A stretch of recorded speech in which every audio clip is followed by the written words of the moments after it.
Today, there is much excitement about self-driving cars. But back during the Vietnam War, the Navy had an aircraft that could virtually fly itself. After dialing in the coordinates, a pilot could rest assured he and his payload would arrive right on target. It could even land itself on the deck of a carrier.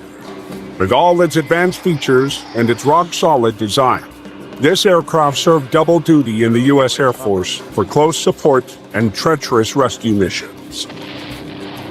Conceived by the brain trust of legendary aircraft manufacturer Vought, it was an aircraft for its time and ahead of its time. This was the A-7 Corsair II.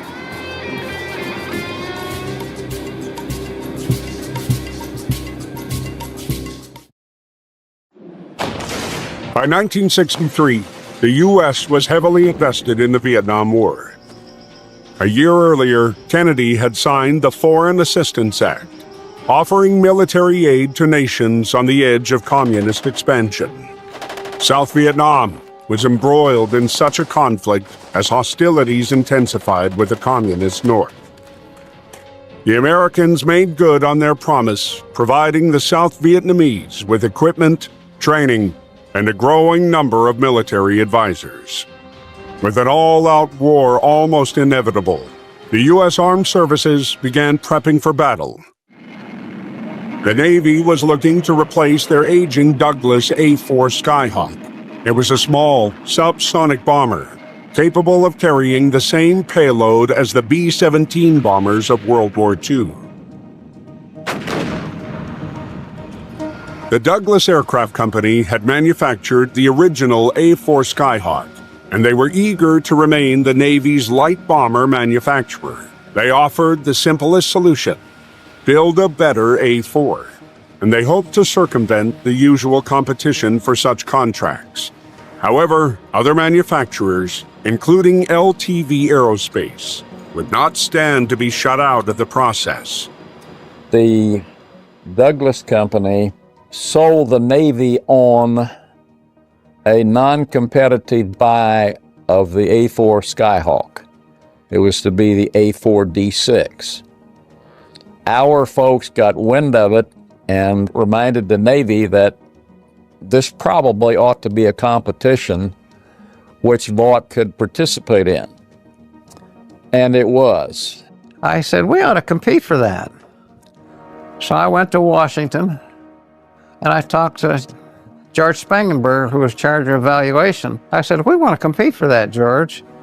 He said, okay, we'll have a competition, but he says, you're not going to win. I said, well, let's see. So we went back and I put together a team, which I think was one of the finest teams I ever had. LTV and its predecessor, the Chance Vought Aircraft Company, had decades of experience producing a long list of fine Navy aircraft, from the VE-7 Bluebird to the F-4 Corsair to the F-8 Crusader. LTV was fortunate to have an engineering and management team with intimate knowledge of the Navy's unique requirements. Saul Love joined the company in 1943, and he played a part in every aircraft design since the F-4. The A-7, which was the absolute highlight of my career, the proposal was led by a gentleman by the name of Saul Love, a very tough but charismatic individual. He used to scare people to death. And I mean, literally, he was one of those tough drivers. I did a cartoon series called Saul Says, because everything we did, when you worked with Saul, nobody would make a decision until they got the word from Saul. My job, I thought then and still is today, is to get people to do the job the best they can. And I used to tell them, don't do it the way I would do it, because you're not me. Just go do it your own way. Just make sure that your end result is what I would want it to be. In designing the A-4's replacement, LTV had to achieve one very important objective for the Navy: commonality. The ground rules were primarily, other than mission, this had to be very compatible. You got many points for compatibility with the current airplane you're building.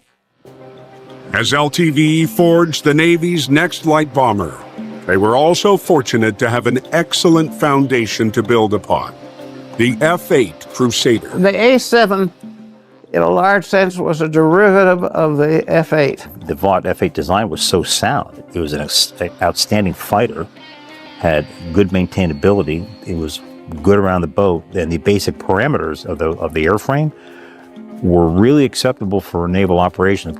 Although the A-7 was based on the F-8, they were very different aircraft with different requirements.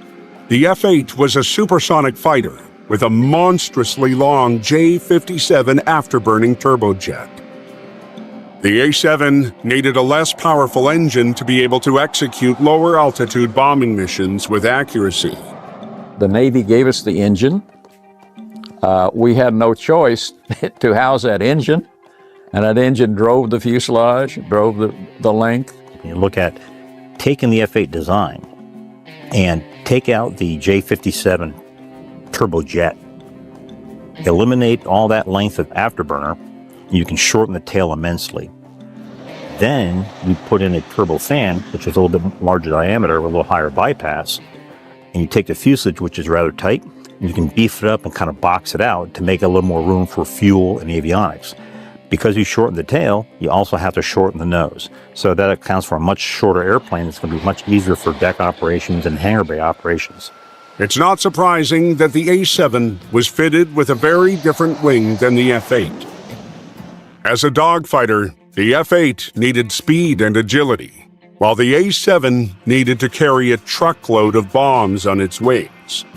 We were very happy with a high-winged airplane, the ability to carry stores that other airplanes couldn't carry or had difficulty carrying. The F-8, you take the wing, which is already a superior fighter wing, but it's really optimized for high-altitude supersonic, but we already said we're going to go subsonic turbofan. So you take a wing that has about a 42-degree sweep at the quarter chord point, flatten that out to about 35 degrees, yet you use the same technology of a wing planform that has leading-edge droops for slow-speed flight. The Crusader was so long that it was difficult for pilots to see the deck as they came in for a landing. A unique feature of the F-8's wings was that they were of variable incidence. That is, they pivoted up and down into one of two positions to improve visibility. It was a feature that could be stripped out of the shorter subsonic A-7. The A-7 wing was optimized by being much larger with some of those changes that it could fly slow enough with the shorter fuselage at the angle of attack necessary and still have visibility and come aboard the boat without having to have the variable incidence. In order for the A-7 to be successful in the field, it not only needed to stand up to the rigors of war, it also needed to be easy to maintain. We had a couple objectives. First of all, we wanted it maintainable. Secondly, we wanted it reliable. So we set out to see what we could do to minimize the maintenance man-hours per flight hour. And one of the things we decided was we were going to have an avionics bay right behind the cockpit, and you could open those panels pretty fast and pull all the avionics out. And part of maintenance is the time and access to the stuff that goes to pot most of the time. Going from the F-8 to the A-7, LTV engineers made a big improvement for engine maintenance. The F-8, in order to get the engine out, we had to pull the aft section off. It was tied with 4 bolts. And that was a pain in the neck. So one of the guys, Max Sire, I think it was, said, you know, we ought to try and do this without pulling the tail off. So I turned to Jesse Santa Maria and I said, Jesse, what can we do? So he went back and looked at the design, finally got enough tail clearance. So we ended up with a quick removal bottom panel on the aft fuselage so you could just slide the engine out. And that meant that the bulkheads that had the fin and the horizontal tail to them, we had to have a connection across to hold them in place while the engine was out.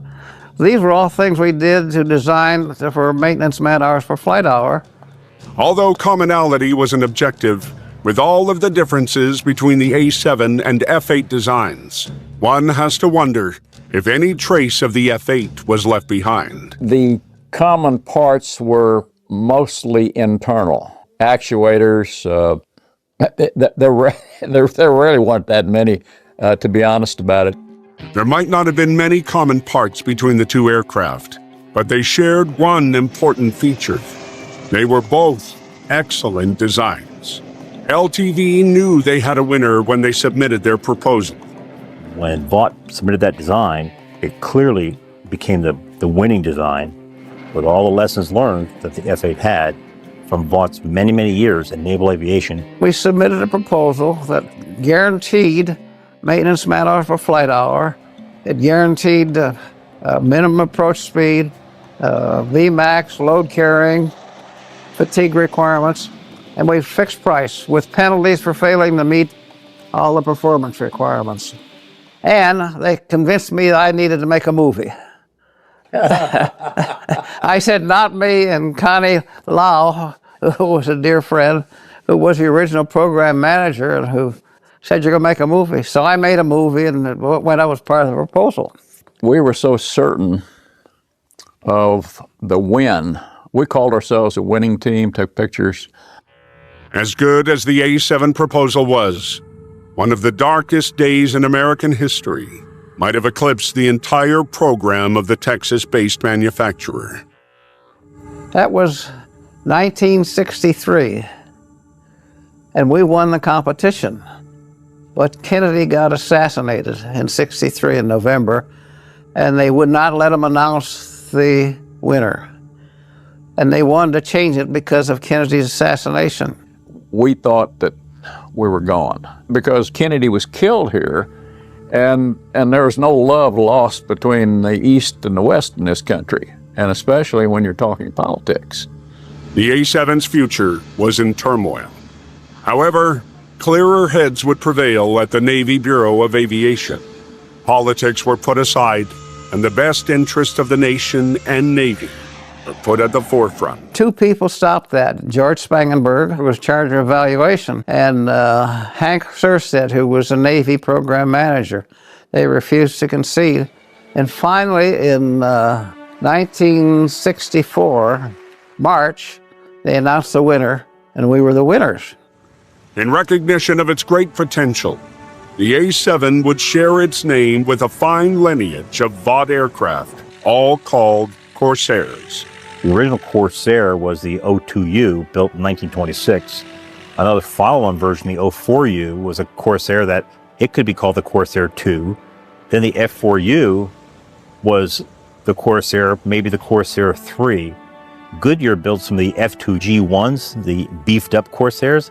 Maybe those were Corsair 4s. So this thing may have actually been the Corsair 5 from a technical standpoint, but Vaught's penchant for naval names, Corsair, Cutlass, Pirate, kind of fell in line with it. The Corsair also had a less complimentary nickname, the Slough. The rather stubby, less elegant look compared to the F-8, which was really the last of the gunfighters, and rightly so. It was referred to as the Slough, short, little, ugly, you know. September 26, 1965, was a key moment in the A-7's history. It was the day the A-7 would spread its wings for the first time with its first flight. The first flight we ran at Hensley. John Conrad, the pilot, and I'm at the tower, and John takes off. Well, it's fine, it's fine. Pretty soon he says, I'm coming back in. He had a car that had a lot more in it. He landed, and I said, okay, John, what's the problem? He says, there's a tail buffet. I said, well, what could cause that? Because we sure didn't have that in an F-8. So I called George Upton, who was chief of aero, and he came over. I said, what do you think, George? We had to put a flap on the A-7 because it didn't raise the wing. It was fixed. LTV would iron out these initial problems. As part of LTV's contract with the Navy, the aircraft manufacturer made a long list of guarantees. Every single one of them were met or exceeded, save for one. But it was a penalty that paid off for LTV. There was a penalty for the weight. We paid $275,000 in penalties because our wing was heavier, which made the airplane heavier, than was called for.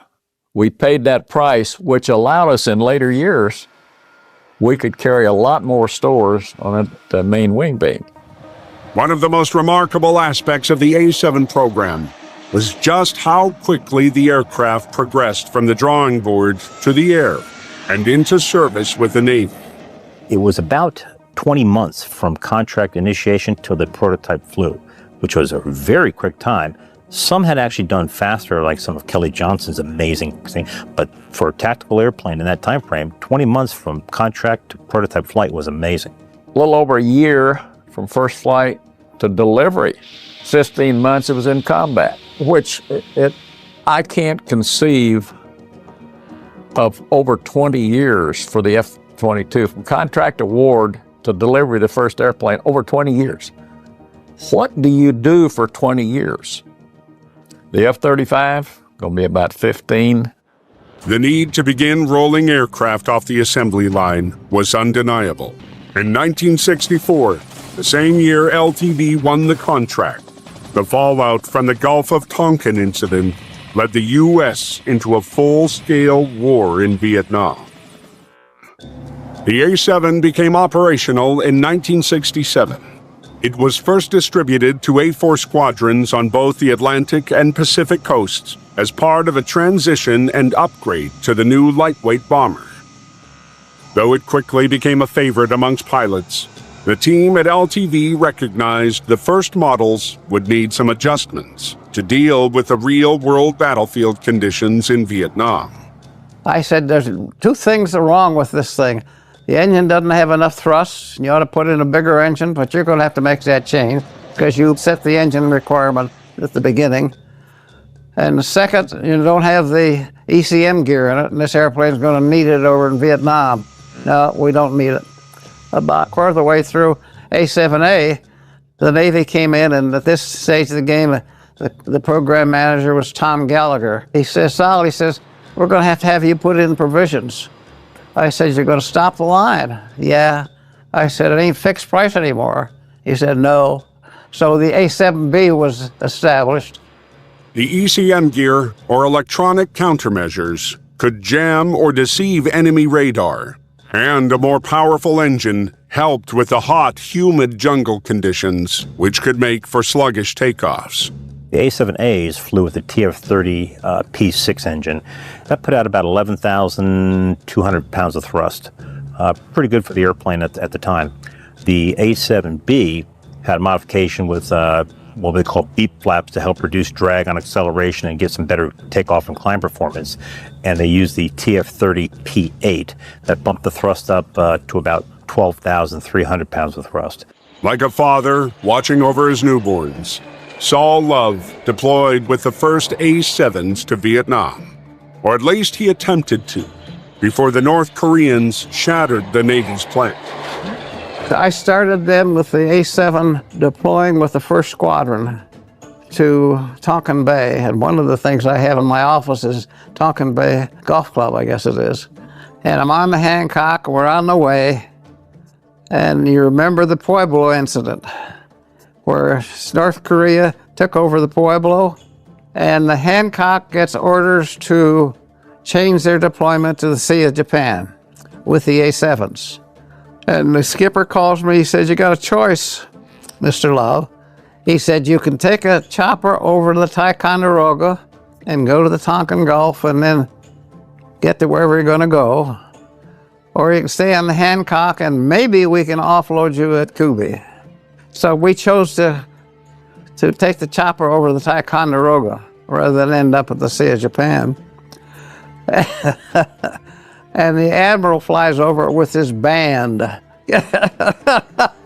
We're going to the Tonkin Gulf. The Admiral's there with the Navy band.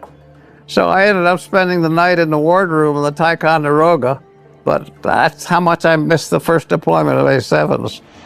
The A-7s ultimately arrived in Vietnam. They immediately began taking over for the A-4s, which had been spearheading the Navy's light bomber attack missions. When they initially deployed to Vietnam to begin replacing the A-4, the light attack strike mission that the A-4 had been doing exclusively took over that mission, but could do it with a much more reliable platform, with better accuracy, better on-station time, better range, and better maintainability. The A-4, man-hours per flight hour, was something like double or triple what the A-7 was. So overall, all the way around, winning in all categories.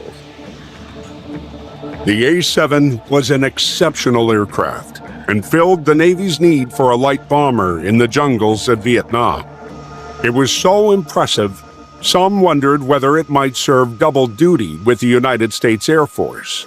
They were already using the Navy's aging A-1 Skyraider as close support aircraft. So why not use the Navy plane for the Skyraider's replacement? It certainly fell in line with Secretary of Defense McNamara's focus on aircraft commonality. The big push in the early 60s that really was driven heavily by Secretary of Defense McNamara when he took office in January of 61 was they wanted to have commonality amongst platforms. The thought was, for sure, if you have the same aircraft, you'd save a lot of money. Although requiring the services to use the same platform could be a money saver, it could also be a disaster. Under the TFX program, the Navy was supposed to adopt the F-111, an aircraft largely based on Air Force requirements. It turned out to be a formula for disaster. The Navy F-111B was overweight and underpowered and canceled after just 7 aircraft were constructed. Would the Air Force have better luck adapting the Navy's A-7? The problem was the Air Force leading it didn't ever seem to work out.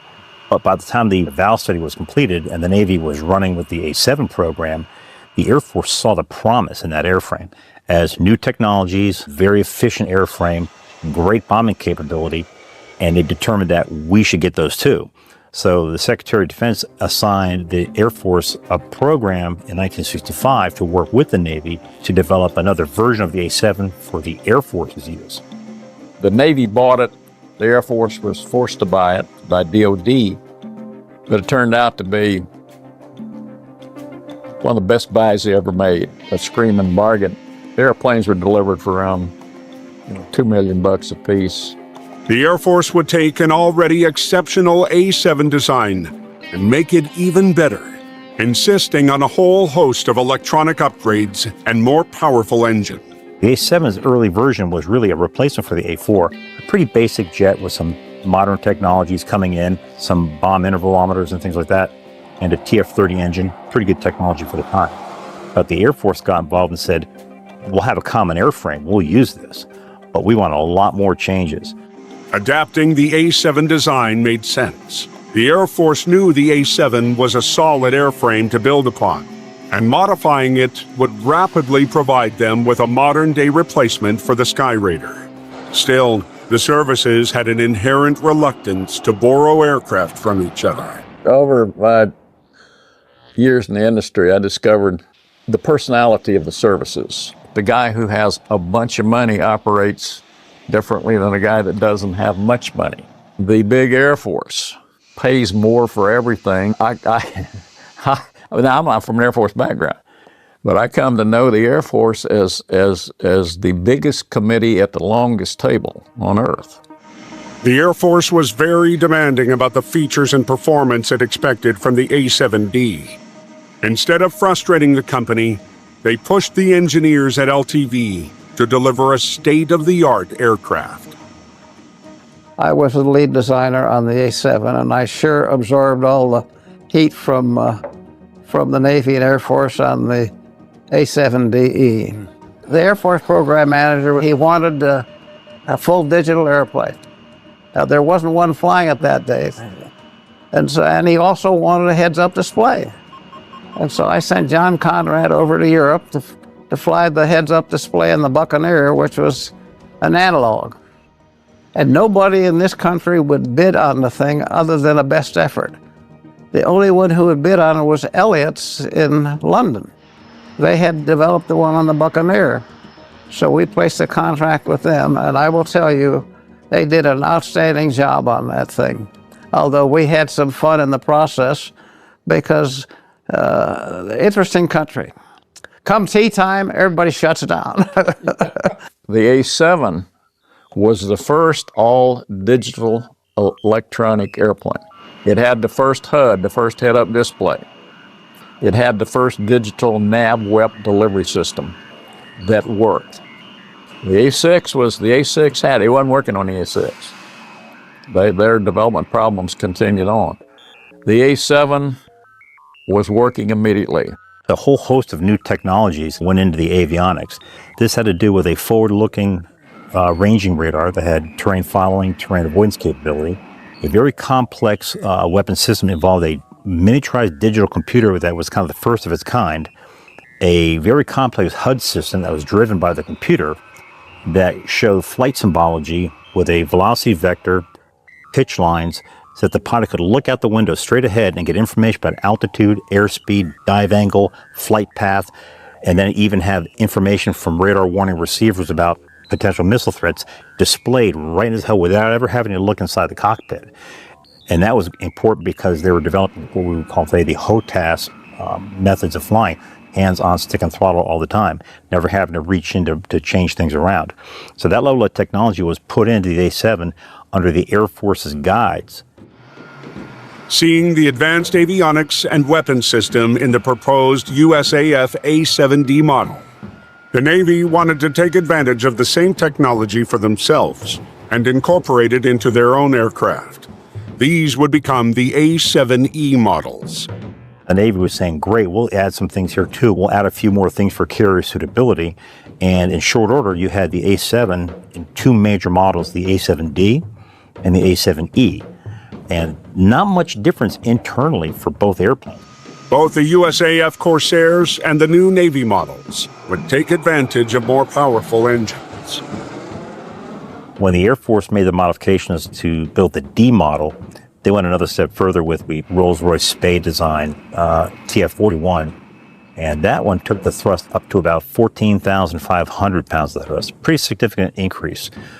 And later on, when the A-7E was built by the Navy, they just took a little tweak on the TF-40 design, and it was a TF-40 A-2 that another 500 pounds, and that rounded out at pretty close to 15,000 pounds of thrust. So from the original A to the final version E, you're talking about a nearly 40% increase in thrust overall. So pretty good specs and maintained pretty good fuel efficiency the whole time. The avionics were what really made these two new A-7 models stand out from the crowd. Pilots could leave the driving to the aircraft as they sped to the target. I think it was one of the finest airplanes we ever built. The Navy loved the airplane. They could dial in a point they wanted to go, set the compass and forget it because it would automatically adjust the thrust and everything else. And we discovered that it was more accurate than some of the geodetic surveys. They found that some of the geodetic surveys at Yuma were wrong because of what the airplane did with the platform. The pinpoint bombing accuracy of the new A-7s would make them the pride of the Navy and Air Force and the envy of the aerospace world. Everybody was surprised at the accuracy of the bomb delivery. I remember I had to make a presentation to DDR&E in the Pentagon, and he said, "What makes you think you can do this? I've been trying to do this on the GD supersonic bombers." And he said, "I can't get them to do it." And I said, "I'm not GD, I'm Vought." The Navy's A-7Es began arriving in Vietnam in May of 1970. They were an excellent upgrade for the already outstanding A-7As, still pounding away at enemy forces. The A-7Es' avionics and weapons delivery systems made them well suited for precision strikes in close support missions. Capable of carrying a wide range of ordnance in all weather conditions, day or night, the A-7Es were a versatile multi-role aircraft. When you talk about air-to-ground capabilities, the A-7 was designed to carry, for the most part, I think, anything in the air-to-ground inventory that existed at the time. It could drop anything. Additionally, the air-to-ground mission would require strafing at some point. The guys over at Thompson Newt would tell me what they'd do is they'd go from the carrier, they'd drop down to sea level and start the gun and just wipe off the and then fly back up again. So the early version had a pair of Colt Mark 12 20mm cannon with about 500 rounds of available. Later in the A-7D and A-7E modifications, that would be switched out to the unbelievably effective and really fun to shoot. M61A1 Vulcan, hydraulic powered, electrically fired, 20 millimeter cannon. The cool thing about that weapon is that cockpit in-flight selectable. You could pick 4,000 rounds a minute or 6,000 rounds a minute. And frankly, 6,000 rounds a minute is a lot of fun, but you got an increased chance of jamming.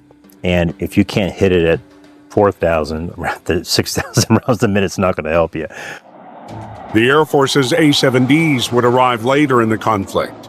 They would make a name for themselves, taking over for the A-1 Sky Raiders on sandy missions, providing cover to helicopter crews as they attempted to rescue downed pilots. On November 18, 1972, Major Colin A. Clark led an 8.8-hour combat search and rescue mission to recover a downed F-105 Thunder Chief pilot. Taking several hits, his rugged A-7D was able to withstand the 12.7 millimeter flak fire of enemy forces. Major Clark's courage would win him the Air Force Cross and his aircraft a place at the National Museum of the USAF at Wright-Patterson Air Force Base. It's not surprising, given its capability and durability, that the A-7 was well loved by pilots in both branches of the armed services. I still talk to guys who flew A-7Ds and Es who just love the airplane. I have a letter from Bob Baldwin, who was one of the original F-8 pilots, who was at that time, after I retired, he had the 7th Fleet. He said, we're just bringing the A-7Es aboard, and boy, do everybody love it. So they were good airplanes, and they were reliable. From all the people that I knew flying it, we loved it. It was a great airplane to fly, great weapon system, easy to understand and employ. It took some practice to really fine-tune it and learn how to finesse the airplane. It wasn't like a real hog to drive around the sky. It was pretty honest and very controllable. Around the ship, we had to be careful because you do have to slow it way down, and the engine response wasn't the best around. It didn't spool up like a turbojet would. So you did have to keep your power up and keep the thrust running to bring it aboard. If you got very far under power at all, the LSOs would give you the Eat at Joe's lights and you're out of there, because they couldn't let you kind of work the bottom side of the glide slope. But as far as flying it, I don't recall ever talking to an A-7 pilot that didn't really like flying the airplane. And the A-4 guys that transitioned to it all seemed to love it too. I have stories of guys tell me that they'd get into maneuver, didn't know where they were, and they just hit the autopilot and the airplane righted itself. You just dialed in where you wanted to go and you went there. It was a good airplane. The Air Force liked it. Looking for the things that are less desirable, when you consider the mission it had to do in the operational environment, it pretty much hit all the nails directly on the head. When you start getting into things that you might not like about the airplane, they probably fall into the esoteric creature comfort type of areas. For sure, it is a hot airplane. And there's a term we refer to on the carrier, we call it the barbecue pit, where the A-7s were usually parked adjacent to each other right in front of the island. And we're starting up and closing the canopies, getting ready for launch, as the F-14s are parked in a row around in front of us, getting ready to move to the cats first. And all the plane cabs are standing around roasting, and you're just sucking up all this hot air in a cockpit that's closed with not enough airflow from your engine to cool it down, as the fumes from the F-14s get pushed into the cockpit, and your eyes start to burn in water unbelievably. And if you look at movies around, once in a while you'll see planes parked in front of the island waiting to go, and you'll see the pilots sitting there like this, as if they're holding their... You're actually, if you pull your oxygen mask down and let the oxygen blow across your eyeballs, they stop burning. I mean, that's how bad it was. And you had to have that mask on so you're not sucking fumes. But that's a miserable few minutes waiting to launch in the barbecue pit. You can't go anywhere, but part of the game. The Air Force and the Navy A-7s left Vietnam with impressive records. The Air Force A-7Ds flew a total of 12,928 combat sorties with just 6 losses, the best record of any U.S. fighter.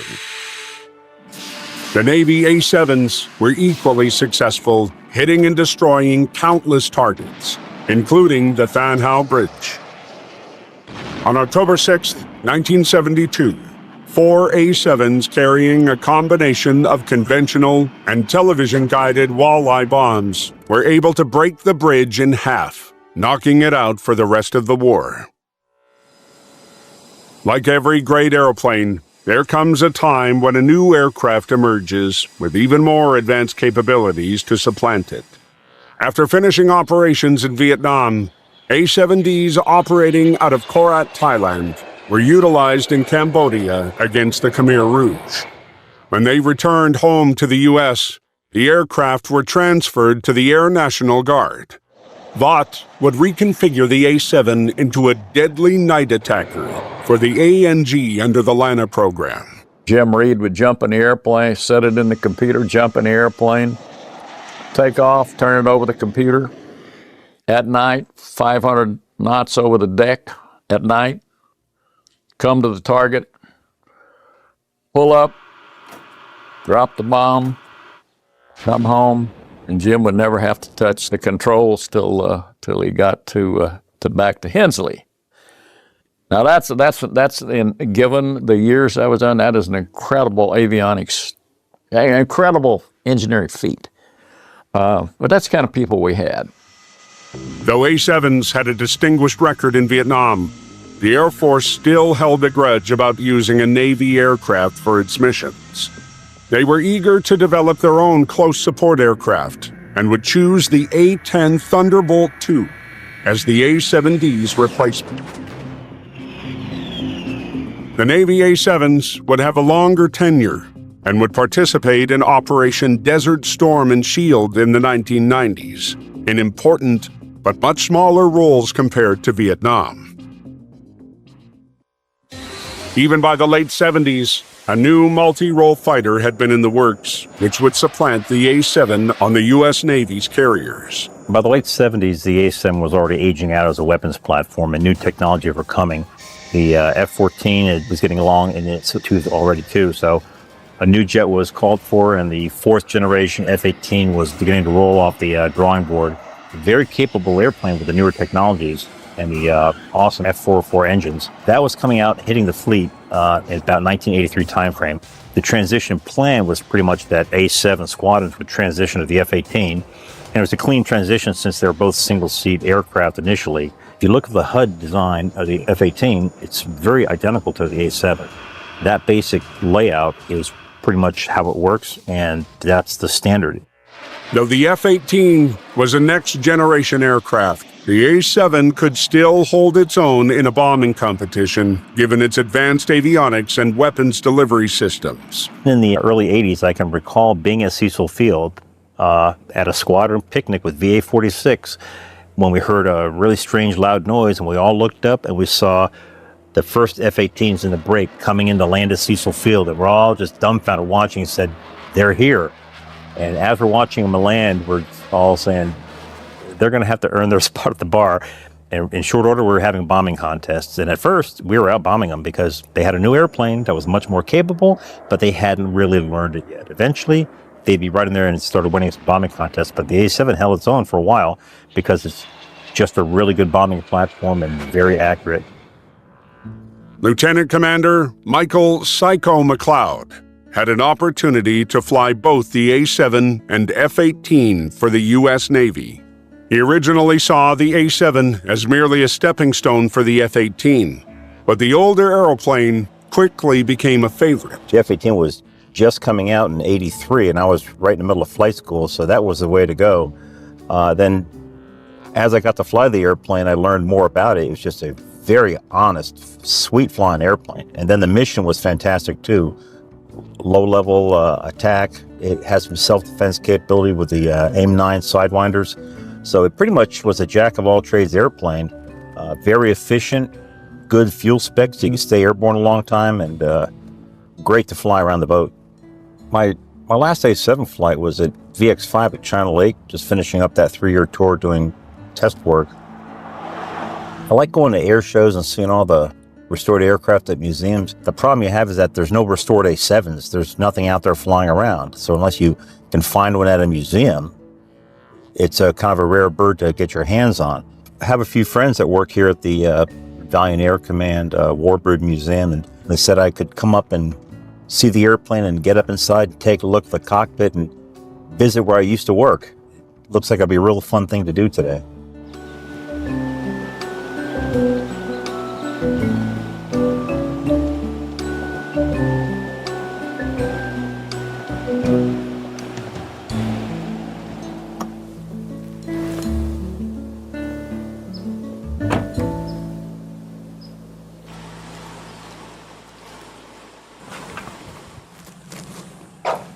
Norm, how you doing? Hi, welcome. Good to see you. Nice to see you at the Valiant Air Command. Glad to be here. Right. I'm glad you guys called. You're moving the A-7 around today, respotting the hangar? Reclaiming certain parts of it, yes. Well, look what I got. Oh. I don't know if you've seen one of these in a while. Not a real one. This is my A-7E pocket checklist that I used when I was flying at VX5 at China Lake. That was the one I carried with me in my G-suit pocket.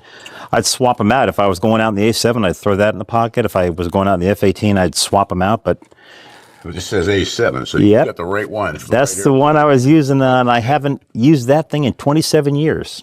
It looks like brand new. A little dog-eared around the edges, but it's got some work. I'm a little ignorant. What does automatic carrier landing do? You taking plane lands, or how That's actually, it's one of the things, the A-7 was one of the first aircraft set up, fully qualified to do automatic carrier landings. When it did the first flight tests, it went out with the A-7 flew with the F-4. The system is called the Spin 42, and it locks up the airplane, and the tractor beams essentially grab you, and the airplane flies itself to a landing right in the wires. Automatic power control, flies itself. Just tell me some classified information. Nope, it's run-of-the-mill equipment today. It's normal things. Okay, this is amazing. Absolutely amazing. We used to test them once. Survived is amazing. Not a problem with the good machinery we had, but yeah, the automatic landing was something that you didn't do too often, but I can remember one night coming back really late, and I was beat, and I was just thinking, I don't know if I'm going to make a real good pass on this. And I called them up. They said, is the Spin 42 up? And they said, it is. Get the data link. I'll bring me home. I don't want to take an automatic landing. You want to see your airplane? It's out there in the hangar now? Sure, it sure is. Let's go see it. Can I hold on this for a while? Sure. Sure. Come on. Nice. This way. Here it is. Nice.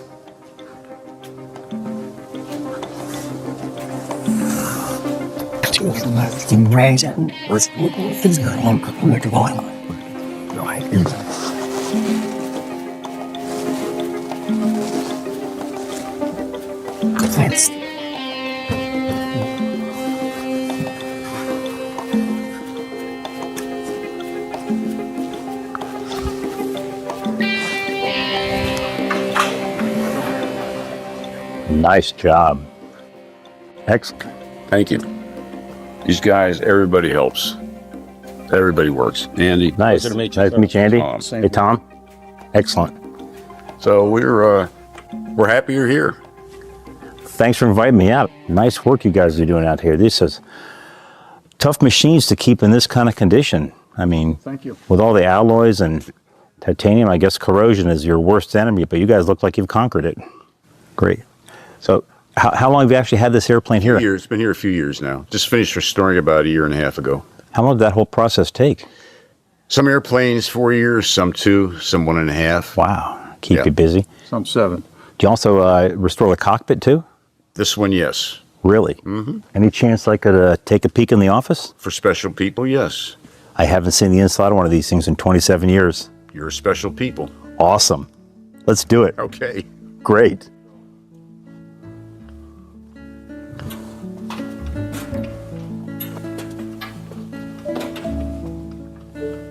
Wow, there it is. Nice. Okay, some habits die hard, making sure the seat's not armed before you step in it. And never step on the seat if you can avoid it.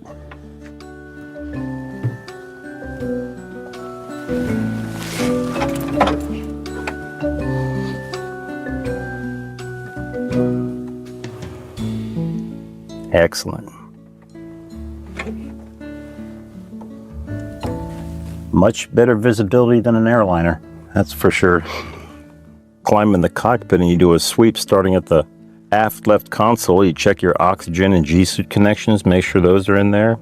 Go through all your avionics, engine controls, jettison circuits, gear handle, emergency power package, all the flight instruments. And that's the weapons delivery system for the early A and B models. Later the radar display moved down there. And before the more complex HUD, just had a kind of rudimentary combiner glass for bomb depression angle on a mill reticle you could set.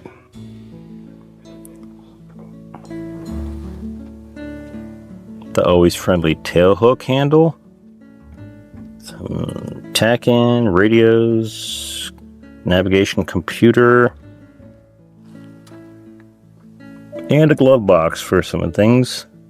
And way down here, the wing fold mechanism. Lift this handle up and there's a toggle switch in there to spread and fold the wings.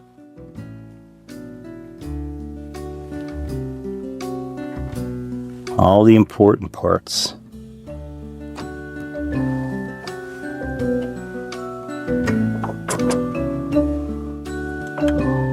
Nothing like throwing the hook down on the way back to the ship, getting ready to land.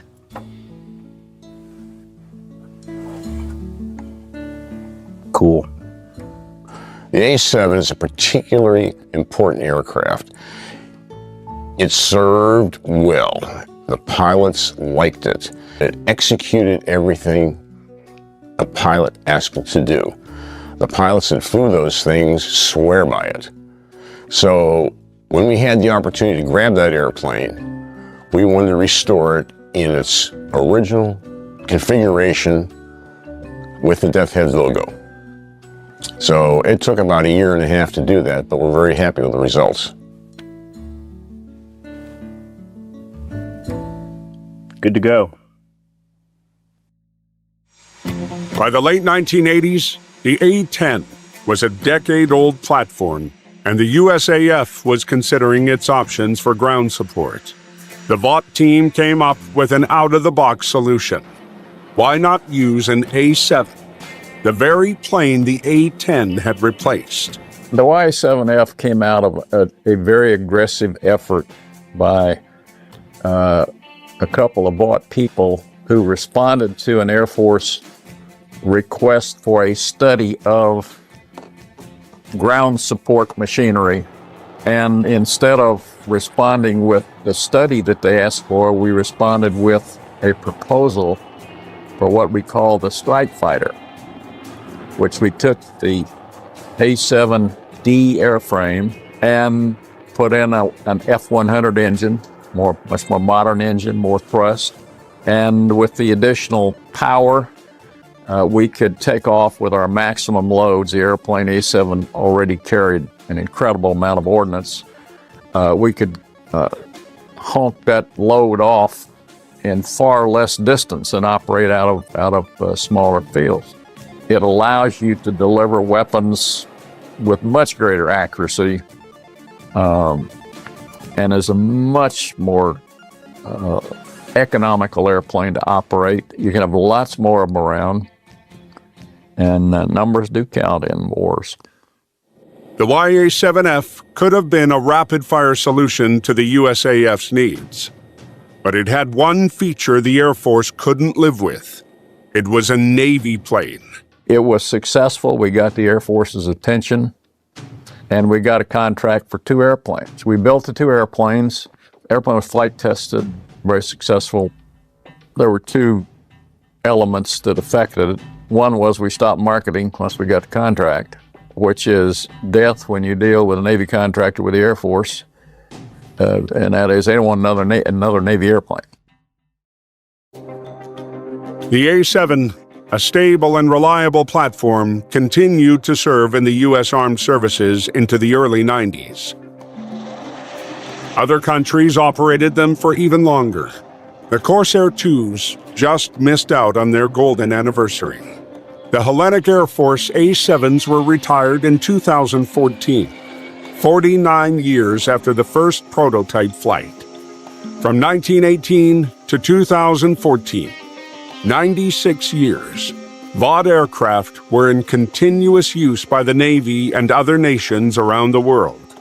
Full credit for the design, manufacture, and development of this remarkable aircraft has to go to the Vought team behind it. We had the best engineering department in the world. I want to tell you, I spent 2 years in the Pentagon, and I never met an engineering department as good as the one that we had. I think the engineer design team at Vought really hit the mark. They were smart in that they took a lot of lessons learned from their early years and modified that into a new attack platform. Hugely successful program. Everything was a delight because the company was a family. And there was simply no comparison in the way they operated. The legacy of the A-7 is something the Vought family can be proud of. It was ahead of its time technologically and would influence future generations of aircraft. The Corsair IIs also had an impeccable military record. Flying in an A-7, a pilot knew that his aircraft was a partner who had his back during the mission and ensured he got home safely. Today, A-7s can be found in aviation museums across America, a worthy place to celebrate this great aeroplane and to teach the next generation about its storied history. In 1967, the United States Air Force was at a crossroads. The dominant philosophy of the time, driven by the Cold War, was that faster and higher was always better. The skies were filling with sleek, supersonic interceptors and bombers, designed for a high-tech nuclear confrontation.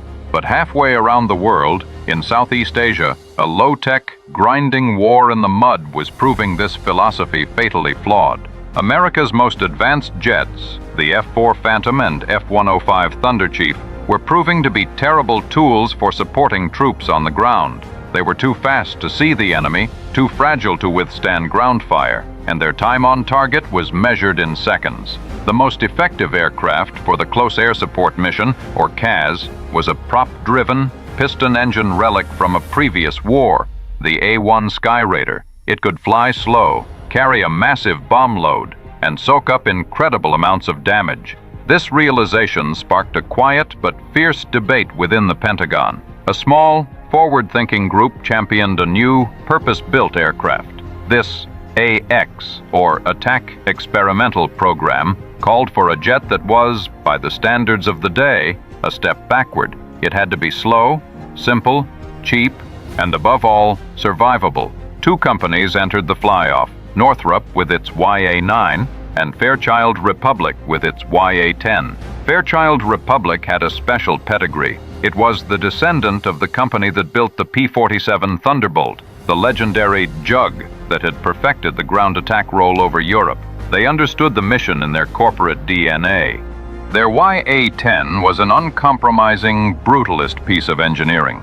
It was designed to do one job and do it well. The footage you are about to see, captured inside the Fairchild facility in Farmingdale, New York, is the very genesis of this machine, filmed approximately 200 days before its first flight. Here we see the assembly of an aircraft built around three principles. The first is lethality. The centerpiece of the entire design is the General Electric GAU-8 Avenger cannon. It is a 7-barrel Gatling gun, 19 feet long, firing 30mm armor-piercing shells. The gun is so large and its recoil so immense, the entire aircraft was literally designed to accommodate it.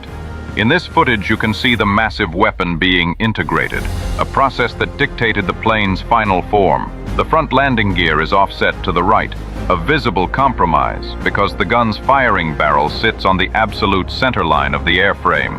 The second principle is survivability. We see the core of the pilot's protection, the 1,200-pound titanium bathtub. This armored shell would encase the pilot, designed to withstand direct hits from 23mm anti-aircraft cannons. We see the engines being mounted high on the rear fuselage, a brilliant design choice. This shields them from ground fire from below. and also places them in the shadow of the wings and tail, protecting them from heat-seeking missiles.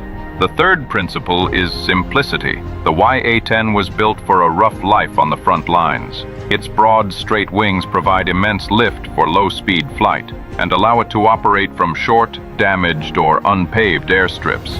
Many of its parts are interchangeable from left to right, including the main landing gear, the rudders, and the elevators. This dramatically simplifies field maintenance. What you are witnessing in this rare film, the marriage of the cannon to the airframe, the assembly of the unconventional wings, the careful placement of the high bypass engines, is not just the construction of an airplane. It is the birth of a legend. This is the story of the prototype that would soon be nicknamed the Warthog, an aircraft built for the infantryman, and one that would become the undisputed king of close air support for decades to come.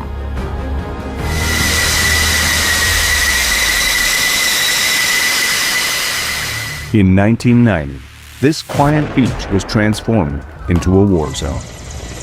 Saddam Hussein had invaded Kuwait, prompting a coalition of countries to combine forces to expel his army. Iraq had over 500,000 frontline troops with another million in reserve, armed with a formidable array of Soviet weapons, including 5,000 tanks. The USAF had an aircraft in their inventory designed specifically to obliterate Soviet armor and provide the much-needed support for the coalition ground forces, the A-10. Curiously, General Horner, commander of air operations, almost left it behind. General Horner was called in by General Schwarzkopf before the actual assault launch to review what airplanes were going to be there. 1,900 airplanes to be assigned, 0 A-10s. And Schwarzkopf looks at the list and he says, "Where's my A-10s?" And General Horner says, we have F-16 specially armed. They'll do the job." Schwarzkopf looks at it, says, "I don't want to hear any of your Air Force political bullshit. Give me my A-10s." The A-10s, aircraft that were at the time 20 years old, managed to outshine the 1,900 aircraft that had been chosen ahead of them, destroying 4,000 tactical targets, a tally higher than all the others combined.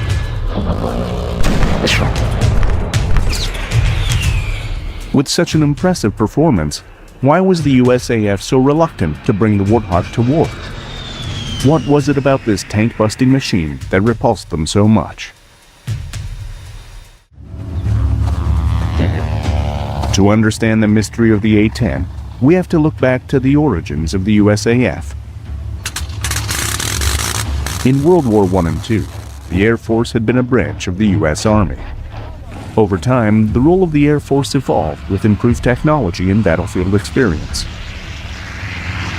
Aircraft could provide vital aerial intelligence, drop bombs on strategic targets, and move troops and equipment. One of the Air Force's most important jobs was providing close support for troops on the ground.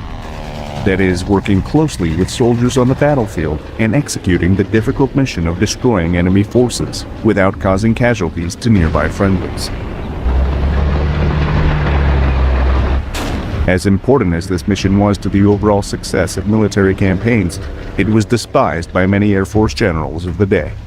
From the day one, the United States Air Force going all the way back to the Army Air Corps, there has been this antipathy to the mission called close air support because it is tied to the Army or ground warfare. And it was a mission that did not fit their view of them being able to independently carry out whatever war that they wanted to and not be tied to what was going on the ground, not be tied to another service. They very early on decided that what they needed to do to get a decent budget was to emphasize that bombing could win wars. That idea, a very false notion, by the way, still runs the Air Force today. They thought they could get much more money if they built bigger and fancier airplanes like bombers, and if they put out a tremendous amount of propaganda that bombers by themselves could win wars. As much as the Air Force resented and resisted the close support mission, it was a necessary evil. Time and again, bombing alone proved ineffective at breaking the will of the people, whether it was Germany's blitz of Britain or endless bombing raids of the Allies against German targets. Allied ground forces supported by aircraft had the dirty job of taking back Europe mile by mile. Soldiers often found themselves mired in the quicksand of war, the situation shifting from minute to minute. They needed pilots tuned into the chaos of battle. Infantry working outside the wire on a patrol, they want something above them that can see all, communicate with them, help them with their navigation problems, help them see ahead, and so they won't be surprised. And if they do get surprised and they come in contact, they can get almost immediate fire on the target. By immediate, I mean within a minute.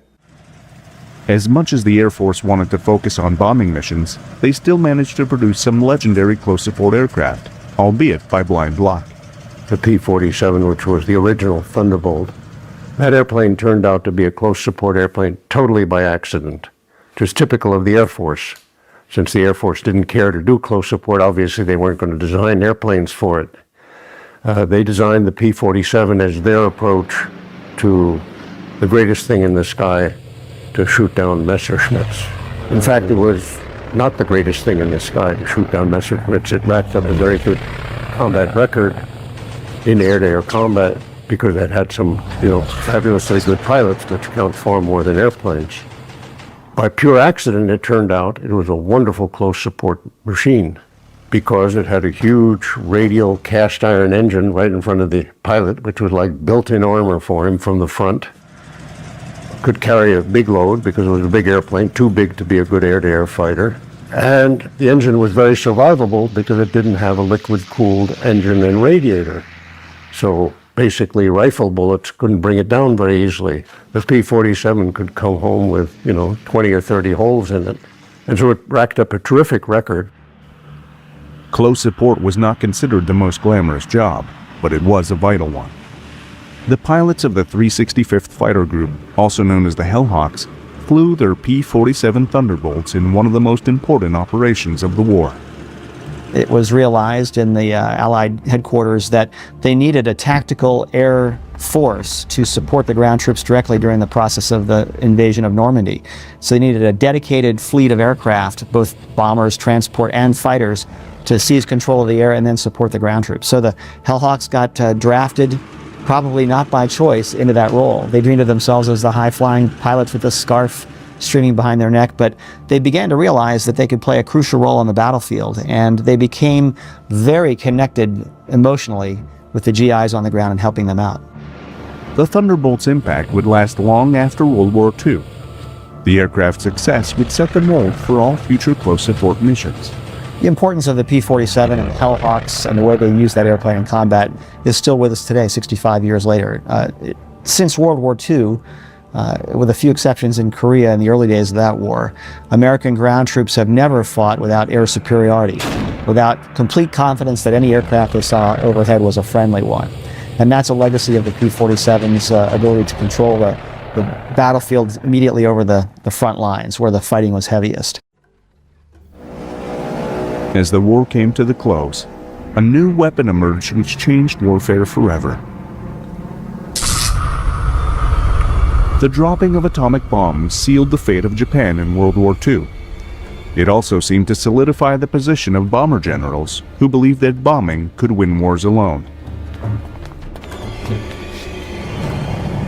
The U.S. Air Force was in a powerful position, as it was the only service capable of delivering a bomb, albeit one constructed with the Navy's oversight.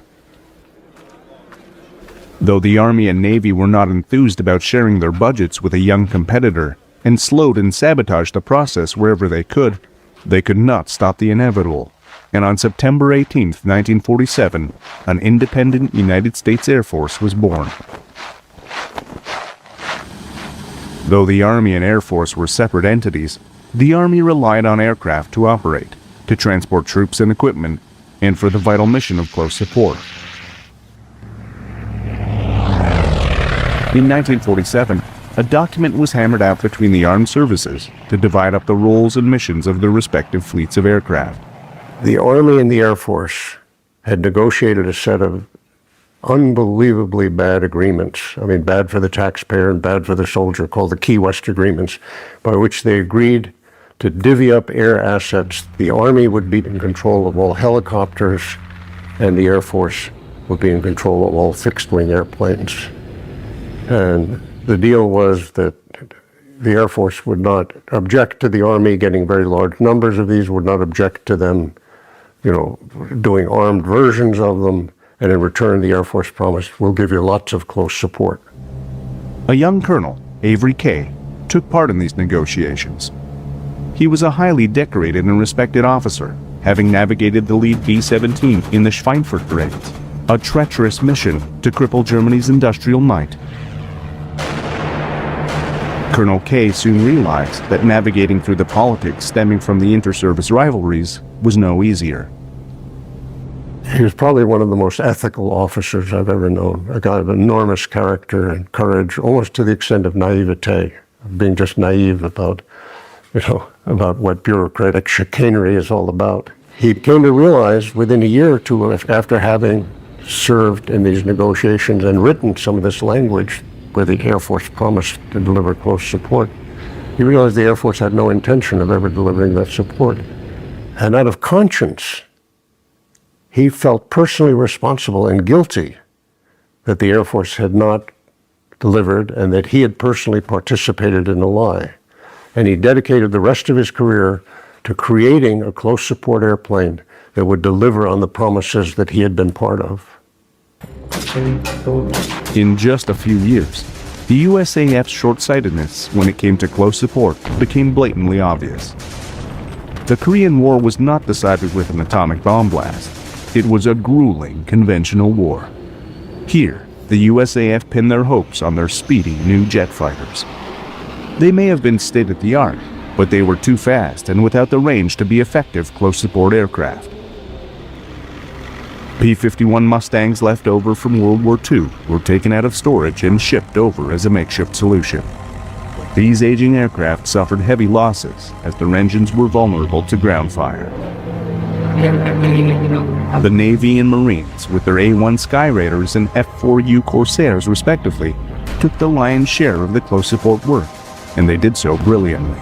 Close support was of the essence, particularly when troops were moving, when we were moving forward, or when the Chinese were pouring over the border and driving us back. The A-1 was in fact a wonderful workhorse, shared the virtues of the P-47, had a big rotary engine up front to protect the pilot, was very hard to shoot down, you could put lots of holes in it, and because it had been designed to pull really big loads off carriers, had a very big wing which allowed it to maneuver very well at low speed.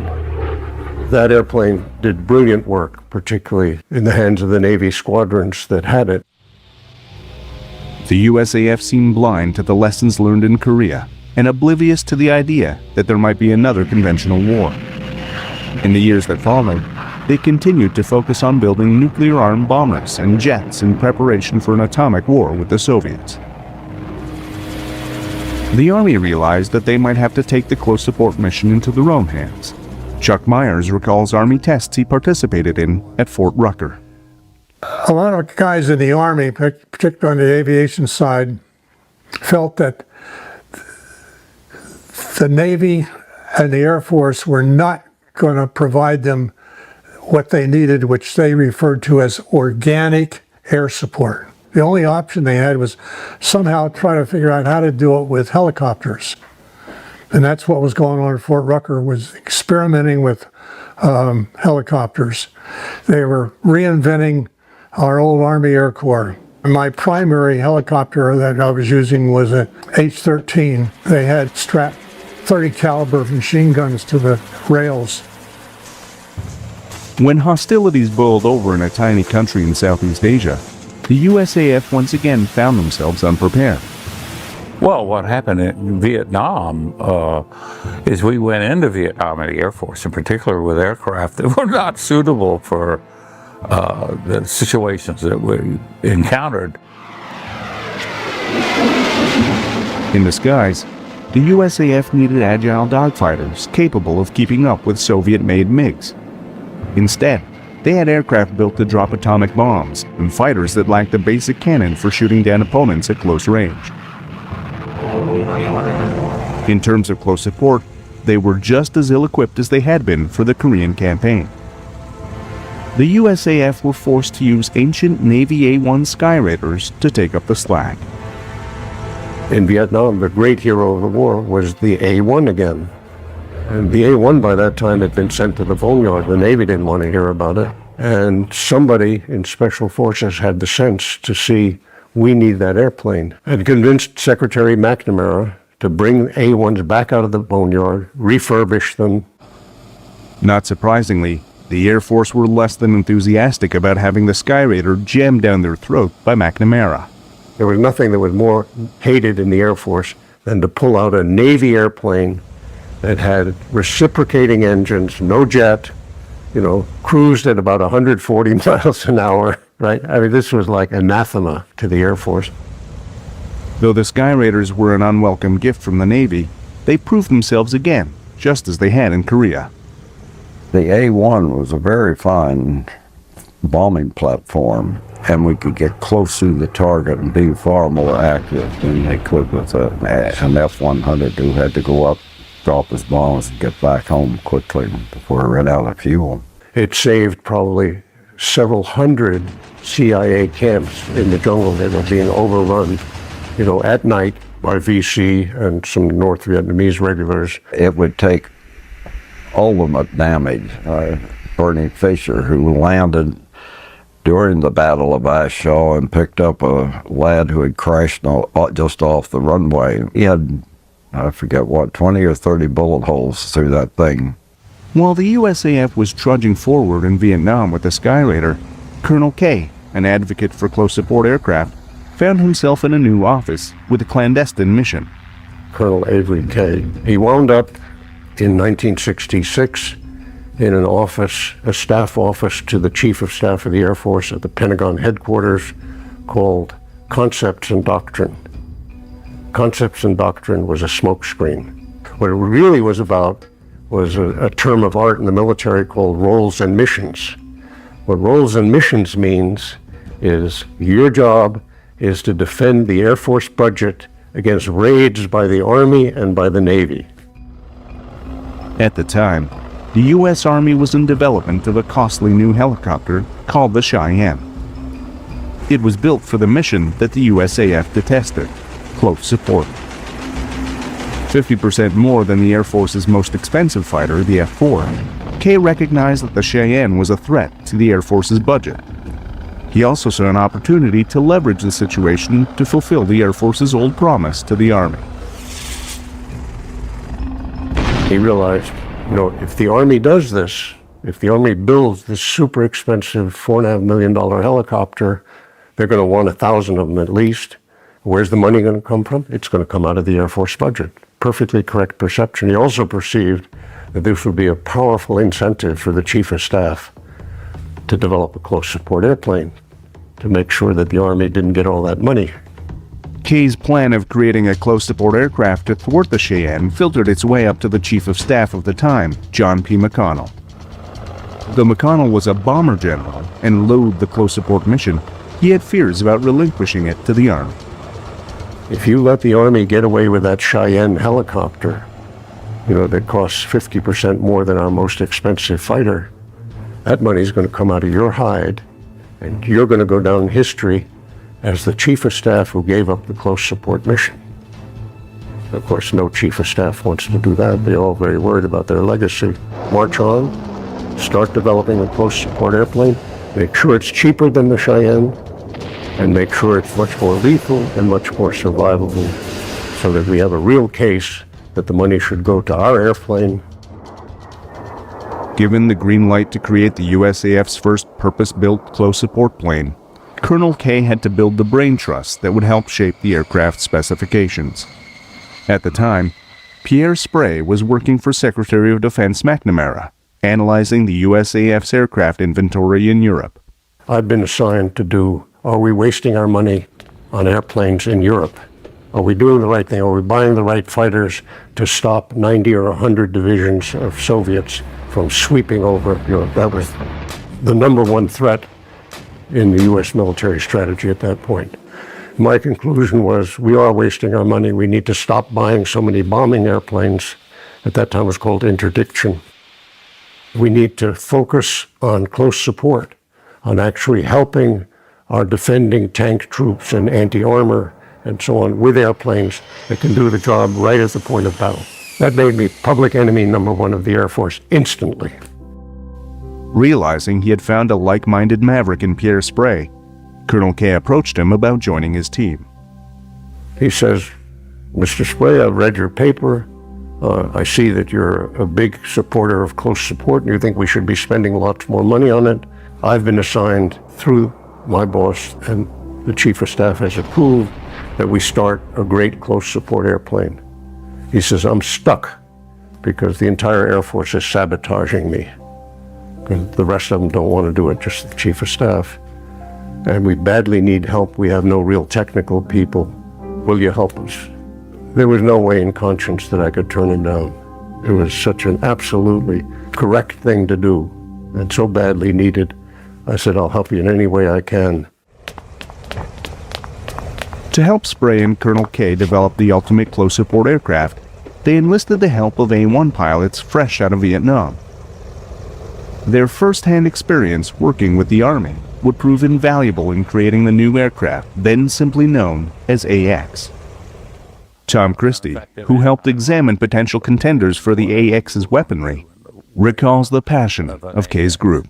And so I can remember coming up to Washington, TDY, from Eglin Air Force Base, which I did quite often, and meeting with Pierre Sprey, 8 or 9 o'clock at night in the Pentagon, and I'd show up and he'd have 5 or 6 Air Force officers, that were part of this cabal. And the one in particular that I remember was a guy by the name of AVK, and they wanted to make sure that the Air Force did not go wandering off and make the same mistakes they'd made in previous years. They wanted an aircraft that was dedicated to and designed for close air support. The interesting thing is, you would have imagined that an airplane born in this kind of sin, designed to simply kill an Army helicopter, couldn't possibly become a good airplane. But the interesting thing is, for us down in the trenches trying to shape this airplane, once we had the Chief of Staff's approval, is these were absolutely ideal circumstances for creating a really good airplane at very low cost. I mean, normally you're told, include this technology, you got to include that radar, you got to include this piece of junk, make sure it's plenty expensive so that the contractors get lots of money. Whatever you do, don't make it cheaper than the last airplane. That's what really shapes airplanes today. We had the dead opposite, because our instructions were make the airplane much more lethal, much more obviously lethal than the Cheyenne helicopter, make it much cheaper, and make it much more survivable. That's exactly what you want to do for a close support airplane. So out of the political mayhem of the Pentagon budget battles, we actually had marching instructions that, the designers would kill for. Pierre Sprey, Tom Christie, and Chuck Myers all pushed for the development of America's first close support plane. In the 1970s, these renegades would bond into a group known as the Fighter Mafia. Together with other like-minded officers and defense analysts, they battled against the establishment to help create the best aircraft to meet the demands of war within the restraints of the government's purse. Though they had their critics, more often than not, the Fighter Mafia were proven to be right.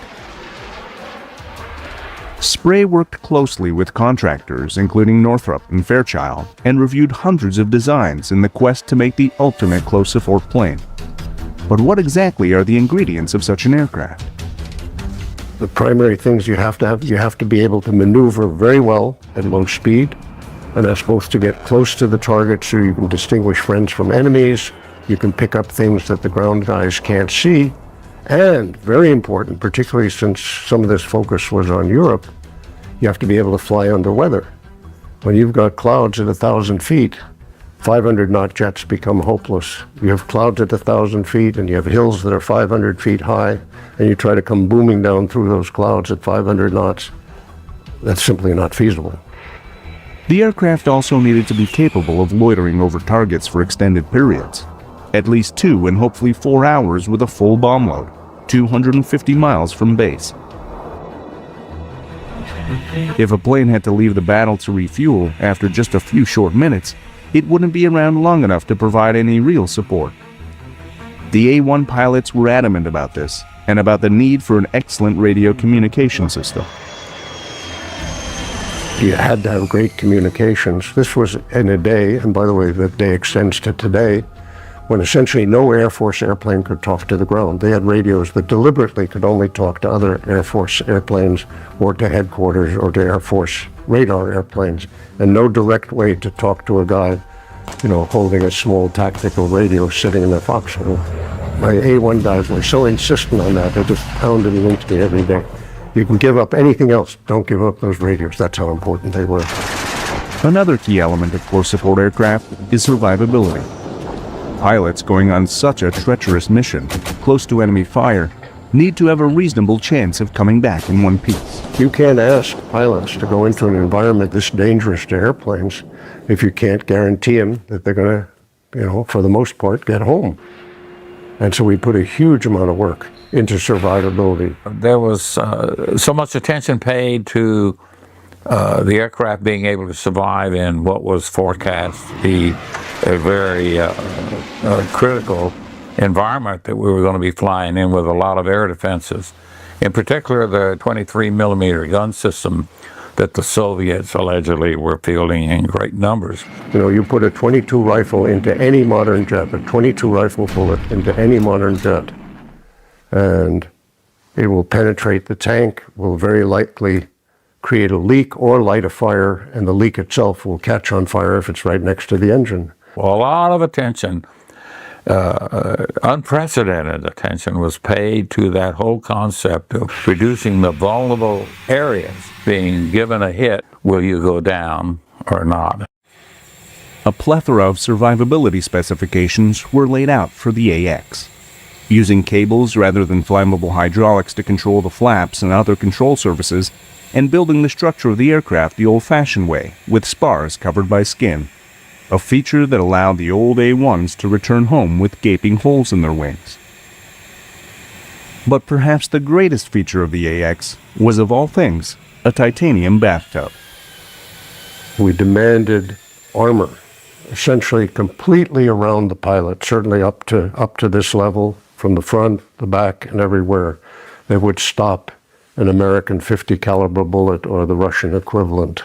And that led to a 2,000-pound titanium bathtub. They still call it the bathtub to this day, and the pilots love it because it gives them all kinds of confidence when they're pressing an attack and they're hearing impacts of bullets on the airplane and so on. As important as survivability was, the AX was an offensive weapon, built to destroy tanks. The whole of the aircraft was designed around a massive gun capable of blowing away the competition. While designing the gun specs, Sprague looked for inspiration from a most unusual source, a hero of Nazi Germany.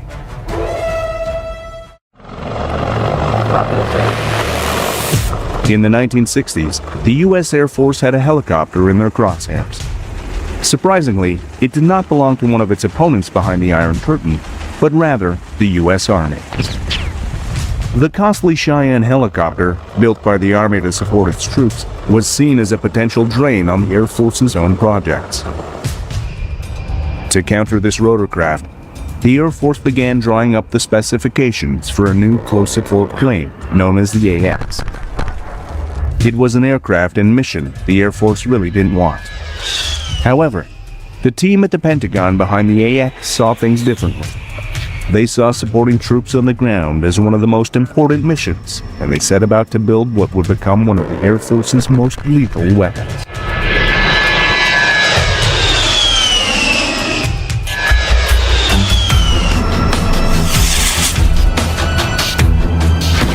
The AX was an offensive weapon, built to destroy tanks, armored personnel carriers, and soldiers entrenched in foxholes or behind sandbags. The whole of the aircraft was to be designed around a massive gun capable of blowing away the competition. While designing the gun specs, defense analyst Pierre Sprey looked for an inspiration from a most unusual source, a hero of Nazi Germany. Because I was adamant that we had to do this purely from the point of view of the effectiveness demanded by combat experience, I assigned everybody on the team to read a book called Stuka Pilot by Colonel Hans Ulrich Rudel, because I had found nothing in the entire literature on close support that gave a more precise and more objective view of what close support is really about. Rudel flew an incredible 2,500 missions where he rained havoc on opposing armies, destroying an astonishing number of enemy vehicles, including 519 tanks.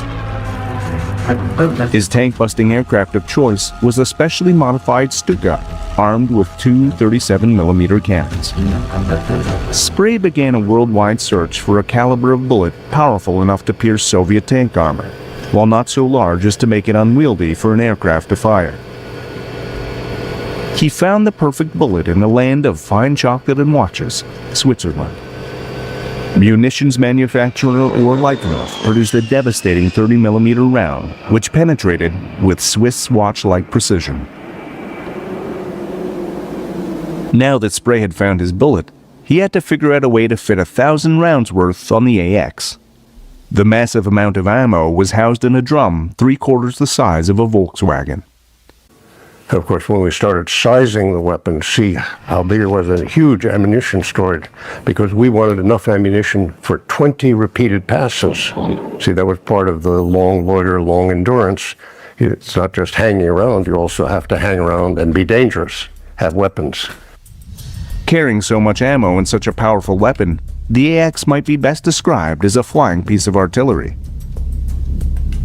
Though the 30mm shells were potent and capable of penetrating the thick Soviet armor, they wouldn't necessarily stop a tank in its tracks. At that time, a new type of bullet was in development, which packed a depleted uranium punch. Depleted uranium has exactly the same properties as magnesium. When you hit with a high velocity, you actually light off the metal. The metal burns inextinguishably, just like magnesium does in a flare. This thing is so incendiary that if you just have grease, the normal grease that's in the sump under the engine, you're very likely to light the tank on fire because there's burning fragments everywhere once you've penetrated. By 1970, Sprey and his team had put together all the specifications for their AX aircraft into a concept formulation package. The tremendous amount of work they did paid off. The USAF, still eager to kill the Cheyenne helicopter, approved the plans, as did Secretary of Defense McNamara and Congress. The U.S. Army with the Cheyenne and the USAF with the AX weren't the only ones fighting for a piece of the government spending pie. The Marines had a futuristic close-support aircraft of their own, the AV-8 Harrier. Chuck Myers took part in an evaluation of the three designs. The group leader turned to me and said, well, we need a plan. Who are we going to visit? Who are we going to talk to about this subject? And I said, well, I think we probably ought to start with the Marine Corps because they probably know more about the subject than anybody else. They have great interest in air support. I set up the meetings for them over at Marine Corps headquarters, and our little group went over there. And we spent a whole morning listening to Marine Corps expound on the subject. And of course, they were pushing this thing called a Harrier, which, if I could think of an airplane least appropriate for close air support, that would be it, because of its vulnerability to small arms fire. Myers soon realized the bomber generals in the USAF weren't the only ones who had antipathy for the close support mission. We all convened for lunch, and it broke up into dual groups, and I remember sitting at a round table having lunch with Marines, a couple of Marines, and one of them was a colonel. And I never forget the colonel saying, he thumped the table and said, boy, we can hardly wait to get our F-14s. And the other guys in my group looked at me like, they're F-14s. They were no more interested in close air support. All they could think of was they were going to get the F-14 along with the Navy. Everybody wants to fly fighters. Nobody really wants to do this horseshit mission down there in the dirt. While Congress evaluated the aircraft available for the close support mission, Spray's paper airplanes were turned into prototypes.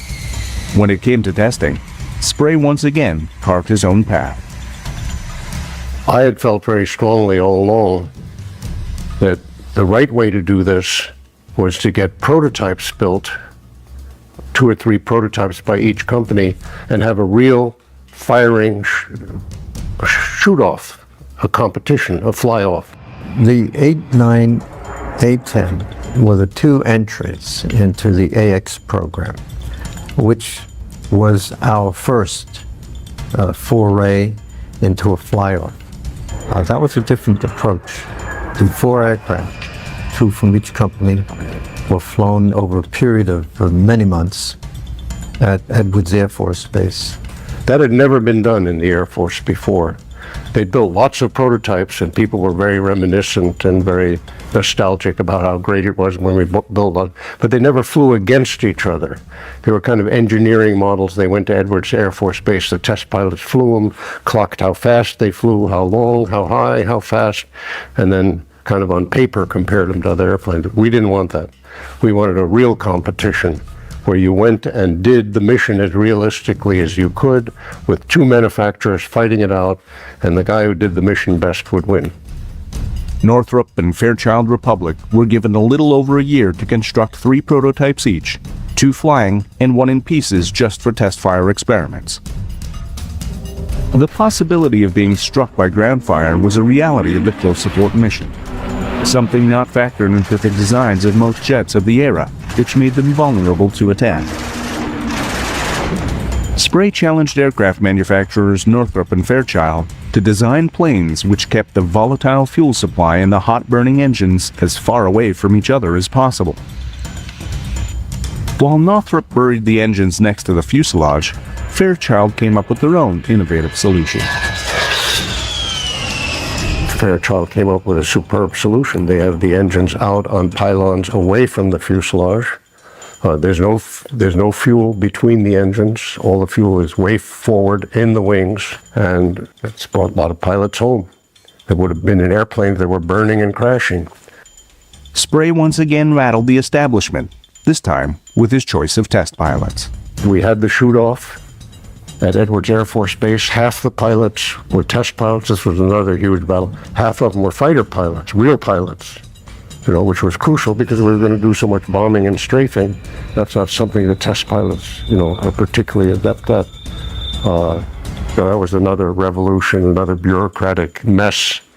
Because, of course, the test pilot community has their own little sacred cows. So these 2 airplanes were flown first by company pilots and then turned over to a team from the Air Force to go through a whole procedure in flight and in other logistics analyses, the whole roll of wax.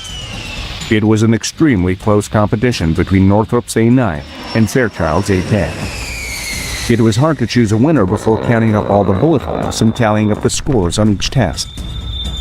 I had thought that Northrop was going to win because they had a somewhat slicker design, a little better aerodynamics. And lo and behold, after all the shooting was done and all the testing, Fairchild had taken the survivability a little more seriously, had an edge there, had a slight edge on some of the accuracy, dive bombing accuracy stuff, and they were awarded the contract. It's exactly what's supposed to happen.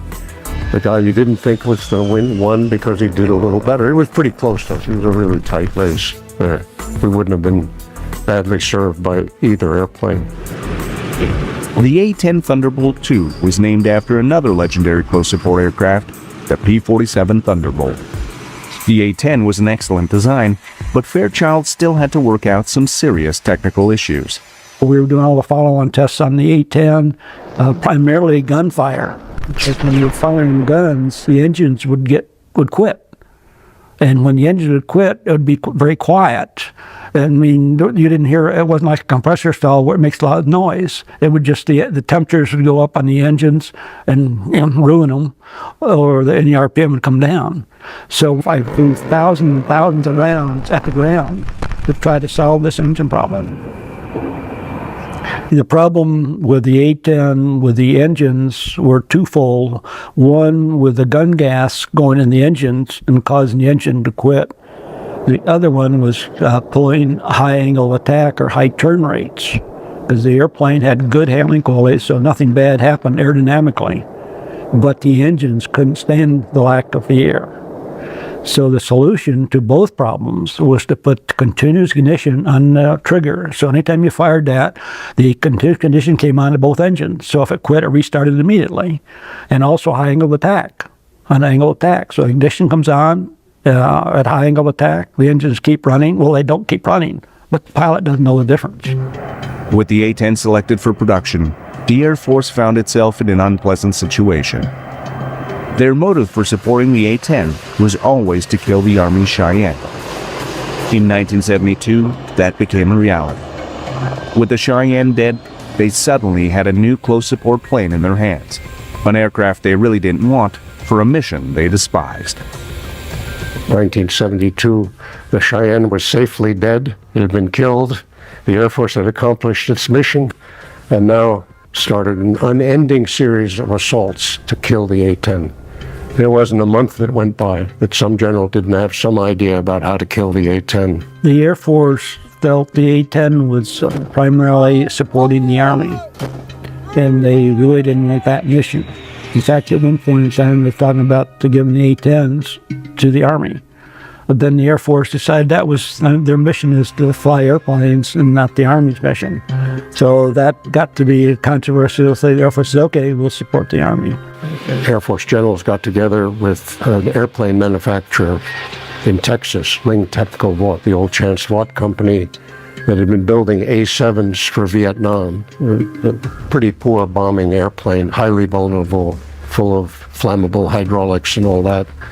And they claimed that they had a model that would do close support superbly. They got some congressmen to back them, along with these Air Force generals, and they actually forced us to do a fly-off of the A-7 against the then still in development A-10. So we dragged out the YA-10, the prototype, and had a little fly-off. The A-7 was so laughably worse that nobody could pretend that this was a good excuse for killing the A-10. The A-10 seemed to be equally resistant to battle damage as it was from assaults from the Air Force. Production continued, and in March of 1976, the 355th Tactical Training Wing, based at Davis-Monthan Air Force Base, Arizona, became the first unit to receive the A-10 Thunderbolt II. This did not dissuade the Air Force from continuing to do all it could to whittle production numbers. Interestingly enough, the Reagan administration comes in, and as I recall, the A-10, we had a procurement goal of 733 airplanes, something like that total. We had one more year to go. And the Reagan administration rolls in and, of course, throws money at everything the services wanted. And then Stockman, recall Mr. Stockman, who was OMB at the time, sort of said, my God, we need to take a look at all this money we're spending. You know, we're going in the whole tax cuts and all that. So he took aim on the defense budget. Stockman, the director of the Office of Management and Budget, battled with Secretary of Defense Caspar Weinberger over Reagan's bloated defense budget. A compromise was reached, which would leave A-10 production in the crosshairs. Weinberger came back and said, hey, we got to show that we're stewards of the budget, so we need to cut some things. Lo and behold, what does the Air Force offer up? The last year of A-10 production, I think it was a smaller number. We had been up to, I think, 144 aircraft a year. And they also tried to cancel the ammo procurement. Unbelievable. They didn't get away with that. It wasn't just the Air Force brass who had misgivings about the A-10. Pilots of the day would have preferred to be flying the latest supersonic fighters, but it didn't take long for them to come around. The guys who joined the A-10 community for one reason or another, a lot of them were there as punishment tours because it wasn't a glamorous tour for anybody. But they became committed to the airplane. The more they learned about the airplane, the mission, what it takes to help guys on the ground, how demanding the mission is, because it takes an enormous order of skill. I mean, it takes a whole set of skills air-to-air pilots don't even dream of. It's a totally different world. And they became dedicated to that world. And then, actually, you know, a bunch of wars came along where they could actually exercise those skills and refine them. And what's interesting is they had the same opposition from the Air Force in the wars as we had when we were trying to produce the airplane. The A-10's first combat mission was the invasion of Panama in 1989, when the U.S. ousted Panamanian dictator Manuel Noriega. Though the aircraft faced no real resistance, it would soon have an opportunity to prove itself fully. On August 2, 1990, Saddam Hussein invaded Kuwait. There was international condemnation of the event, and the Iraqi dictator was given a hard deadline of January 15, 1991 to withdraw his army. Coalition forces built an impressive armada of weapons to push Hussein out of Kuwait, including 1,900 aircraft. Curiously, General Horner, commander of air operations, almost left the A-10 behind. General Horner was called in by General Schwarzkopf before the actual assault launch, and Schwarzkopf looks at the list and he says, "Where's my A-10s?" And General Horner says, we have F-16s specially armed. They'll do the job." Schwarzkopf looks at it, says, "I don't want to hear any of your Air Force political bullshit. Give me my A-10s." General Schwarzkopf recognized the abilities of the A-10 as a tank buster and close support plane. It had been built to destroy Soviet tanks, and the Iraqis had more than 5,000 of them. He made a wise choice. The A-10 destroyed more tactical targets than all other aircraft combined. Even General Horner could not deny the A-10's excellence, at least temporarily. The A-10s did such a good job of bailing out the failures of other airplanes that the same General Horner who had refused to deliver A-10s at the beginning of the war said, right in the middle of his staff in the famous black hole bunker in Saudi Arabia that was commanding the whole air war, after he saw the results of the A-10s, particularly even in wiping out missile sites, mind you, which they'd never been intended to do, he said, "I take back every bad thing I said about the A-10. They saved our asses." And that was heard by a whole bunch of staff members, has been widely quoted since then. Now here's the interesting thing. After the war, and everything had died down, people had done the battle damage assessment, and by the way, the Air Force had totally suppressed the successes of the A-10 that I just quoted, and had put out a whole bunch of junk about how brilliantly the F-117 did and all that. It was all hogwash. General Horner was forced by his fellow generals to renege on what he had said and join the assaults on the A-10, you know, actually went back on what he had said about how they saved our asses. He said, no, they weren't that important. Now you ask yourself, how could a guy who had spent his career, you know, flying airplanes, he'd flown a lot of fighters, he wasn't just a bomber guy, but once he got to be a general, he was so infected by the culture around him of the other general officers, and that culture, dating again back to the 1920s, was a bomber culture. It's, you know, we bomb targets that we assign to our Air Force. We do it independently of the Army. We do it with airplanes that are very expensive because they're good for getting us a bigger budget. And that's what the Air Force is about. Though the A-10 had done excellent work against Iraqi forces, by the end of the first Gulf War, the Air Force should have had a replacement in the pipeline. Aircraft have long gestation periods, and the A-10 was based on 1970s technology. But the bomber culture that permeated the upper echelons of the Air Force made a new aircraft nearly impossible. A lot of the people in the close support community, the military reform community, in 1983 started proposing developing a far better, far more modern A-10. We called it variously the Mud Fighter or the Blitz Fighter. And it was going to be smaller, hotter, much better maneuverability, better able to get close in, better able to survive, have even more lethal weapons than the A-10, and we were ambitious to make it even cheaper than the A-10. And we had designs laid out, and we briefed them all over the Pentagon, and the Air Force came down like one man to kill it. The Air Force went bonkers. When they found out that Lockheed at Marietta, there were people down there doing some work on that, they told Lockheed, either you back off this and stop all this, or you don't have a prayer's chance of competing with what was coming down the road, which was the Advanced Tactical Fighter, which became the F-22. So they stopped. To put the final nail in this new aircraft's coffin, the Air Force offered a compromise of sorts. An Air Force two-star came down and said, okay, we want to sign a peace treaty. You guys back off pushing this new aircraft, okay? You do that, and we promise we will back off retiring A-10s. Not only that, we will upgrade them. So we agreed. So they did. They took away the planned retirement, which was to start probably in 1990, 91. Without a replacement, close support pilots were forced to soldier on with aging A-10s. Now the Air Force had a new excuse to rid themselves of the A-10. It was too old. Nothing changes about these assaults. The first one is always, the airplane is so old. It's aging, it's decrepit, it's going to cost a lot to maintain.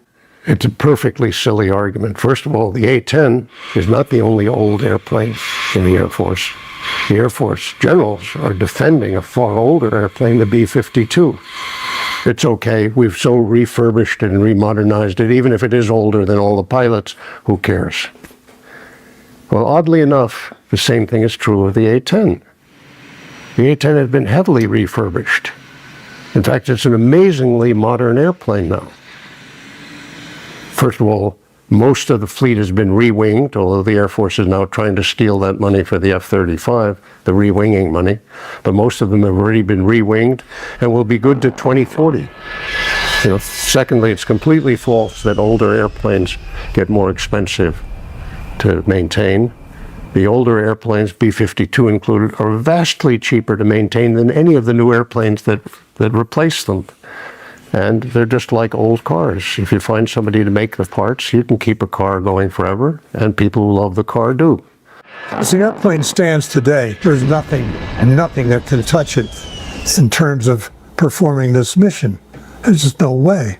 It can do all the things that the ultra high-tech systems can, like F-15s and F-18s and so on. It can do all those things just as well as they can, but it can work the other end of the spectrum down low. In lack of anything else, I would open the line and build more A-10s. From the invasion of Iraq to Afghanistan to the war against ISIS, the Air Force has been equally reluctant to bring the raging warrior to battle with them. Though the A-10s took part in the initial assault on Iraq, they were mothballed from 2003 to 2007. The USAF tried to rely on F-16s and other fighters to hit targets on the ground, but they were often inaccurate and caused casualties amongst friendlies. It wasn't until 2007 that the Air Force was forced to concede they still needed the A-10, an aircraft originally designed for a jungle war. The A-10 was a Vietnam follow-on because all the airplanes in Vietnam didn't have much fuel to stay around the target area. And of course, Vietnam was over, but it turns out now that the A-10 was perfect for Iraq and Afghanistan because it can loiter for long times. It's got plenty of ammo.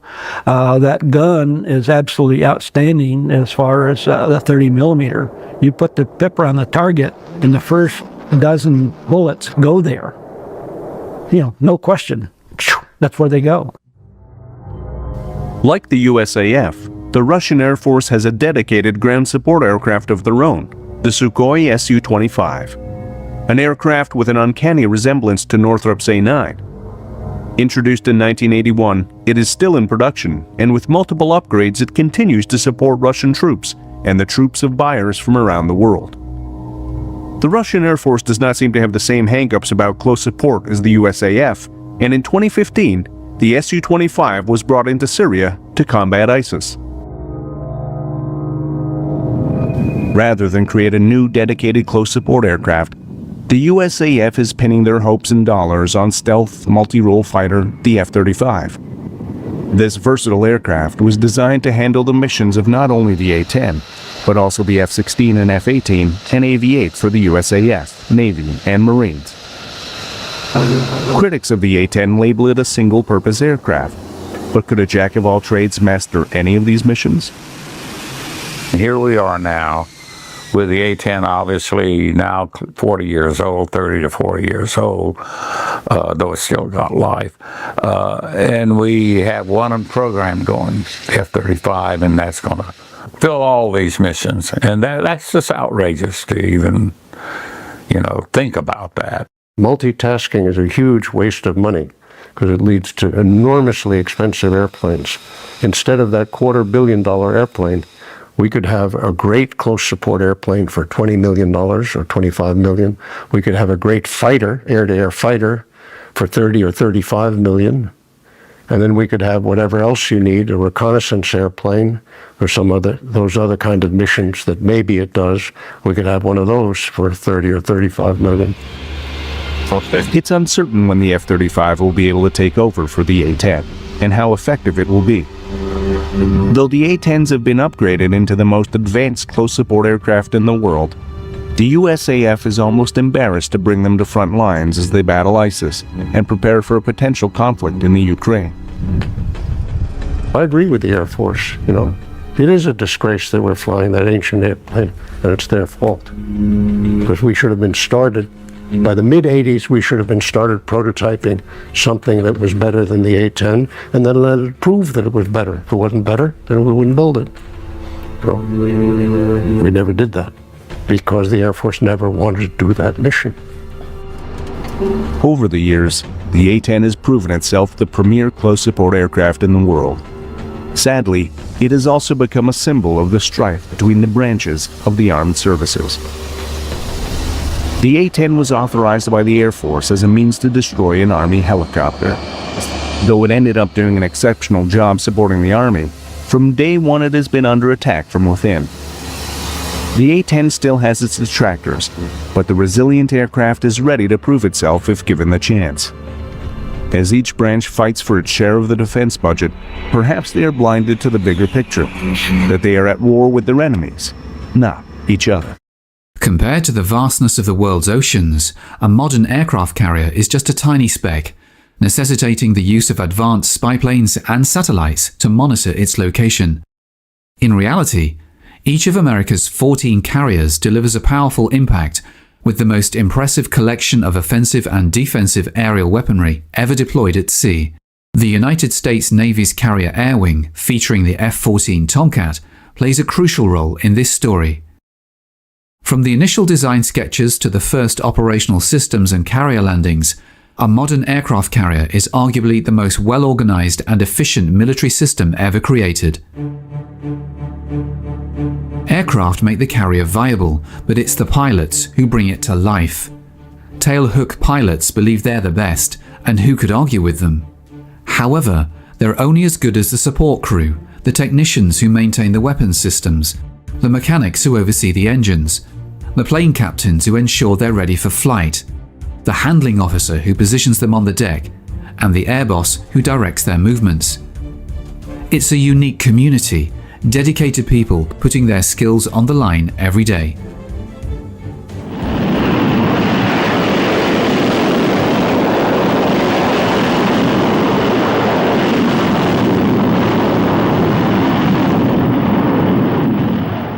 The F-14 Tomcat, developed by Grumman Aerospace Corporation, is the result of a significant disagreement in 1964 involving the US Navy, then Secretary of Defense Robert McNamara, General Dynamics, Grumman, and the US Congress.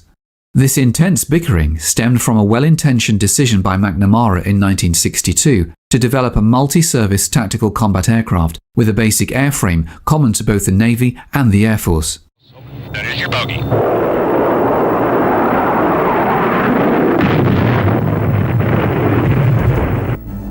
This led to the creation of the General Dynamics Grumman F-111AB, codenamed TFX, which was extraordinarily versatile but undoubtedly overburdened. McNamara argued that a fighter with high airframe commonality between the Air Force and the Navy would save taxpayers millions of dollars. However, as a technologically precedent-setting program of unparalleled proportions, the F-111 encountered several serious issues during its preliminary flight tests. Chief among these was a significant weight problem, almost entirely due to the basic specifications, which ultimately became the F-111's Achilles heel.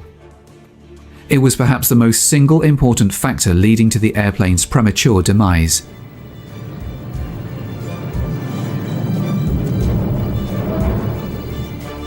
Not surprisingly, the Navy was not displeased with this decision. In fact, a year earlier, they had quietly begun reviewing an internal Grumman study advocating for a completely new all-Navy fighter aircraft. Almost as soon as Grumman was released from its obligations to the F-111B, the Navy issued a request for proposals for the VFX, the aircraft Grumman had already been developing. Grumman was well versed in building aircraft for the Navy, from the Cat fighters of World War II to the F-9F Panther in Korea, the Navy's first jet fighter to see combat.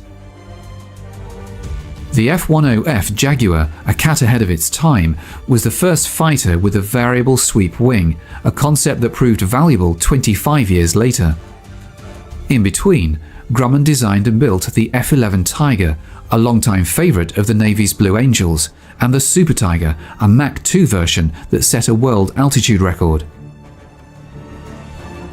With a strong pedigree and design already underway, it was no surprise when Grumman was awarded the VFX contract in January 1969. From that point, work progressed at a breakneck pace. Although 6 years had passed since the TFX program had been approved, the Navy was no closer to obtaining its new fighter.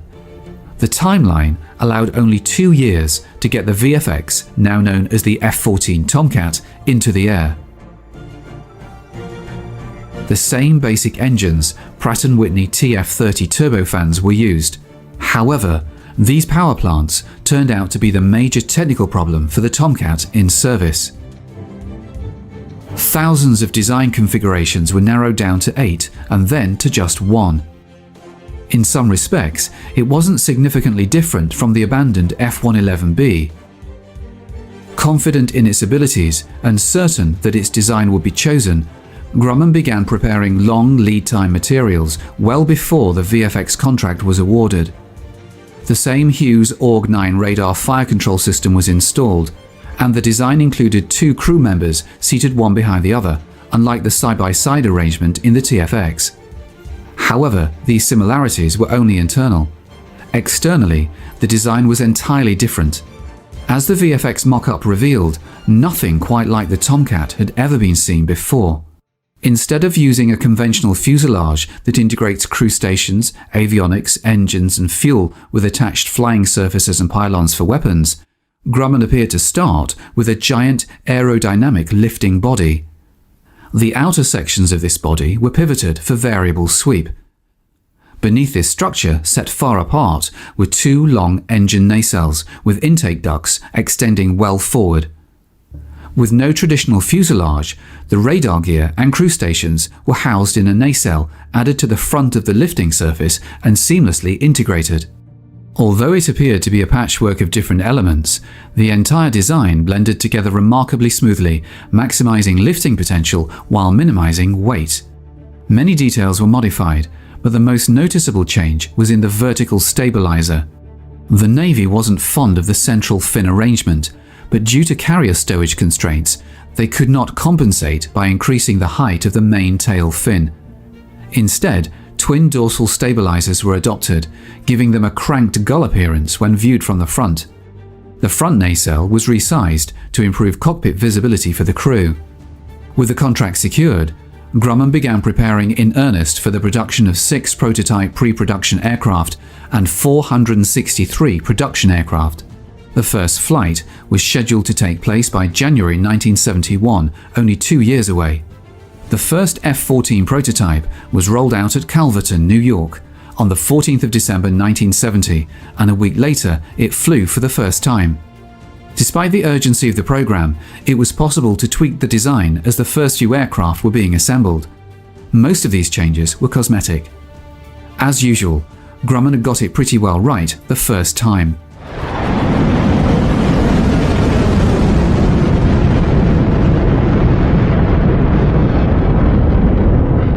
However, the Tomcat's second flight on December the 30th ended in disaster when the hydraulics failed.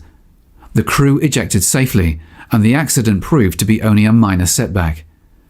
By May 1971, the second Tomcat was airborne. However, by this time, political problems were beginning to loom. The VFX contract, negotiated between Grumman and the Navy, was a comprehensive procurement package, allowing for a 2 to 3% annual inflation index. All 469 aircraft were to be delivered within this agreement, divided into 8 batches over a decade or more. However, as is now well known, the index proved to be hopelessly inadequate, especially as inflation soared from around 1970 onwards, causing increasing anxieties. This situation was exacerbated by the reduction of the total number of Tomcats to be purchased to 313, significantly driving up the unit cost of each aircraft. Flight testing, involving approximately 20 aircraft, continued through 1971 and 1972. The first supersonic sortie was conducted on September 16, 1971, by the 12th aircraft, which had taken over the duties of the first prototype. The trials were rigorous and involved an unusually large number of aircraft to meet the deadline for delivering the Tomcat to operational squadrons. Navy preliminary evaluations commenced toward the end of 1971, subjecting the aircraft to simulated carrier approaches, maneuvering them around flight decks, lowering them down carrier lifts, navigating around hangars to assess their compatibility with the large ships that will become their home, and conducting shipboard catapult takeoffs and arrested landings. Testing of the complex weapons systems of the F-14 began the following year at Point Mugu, with particular focus on the AIM-54 Phoenix missile, the aircraft's major feature. The results were remarkable.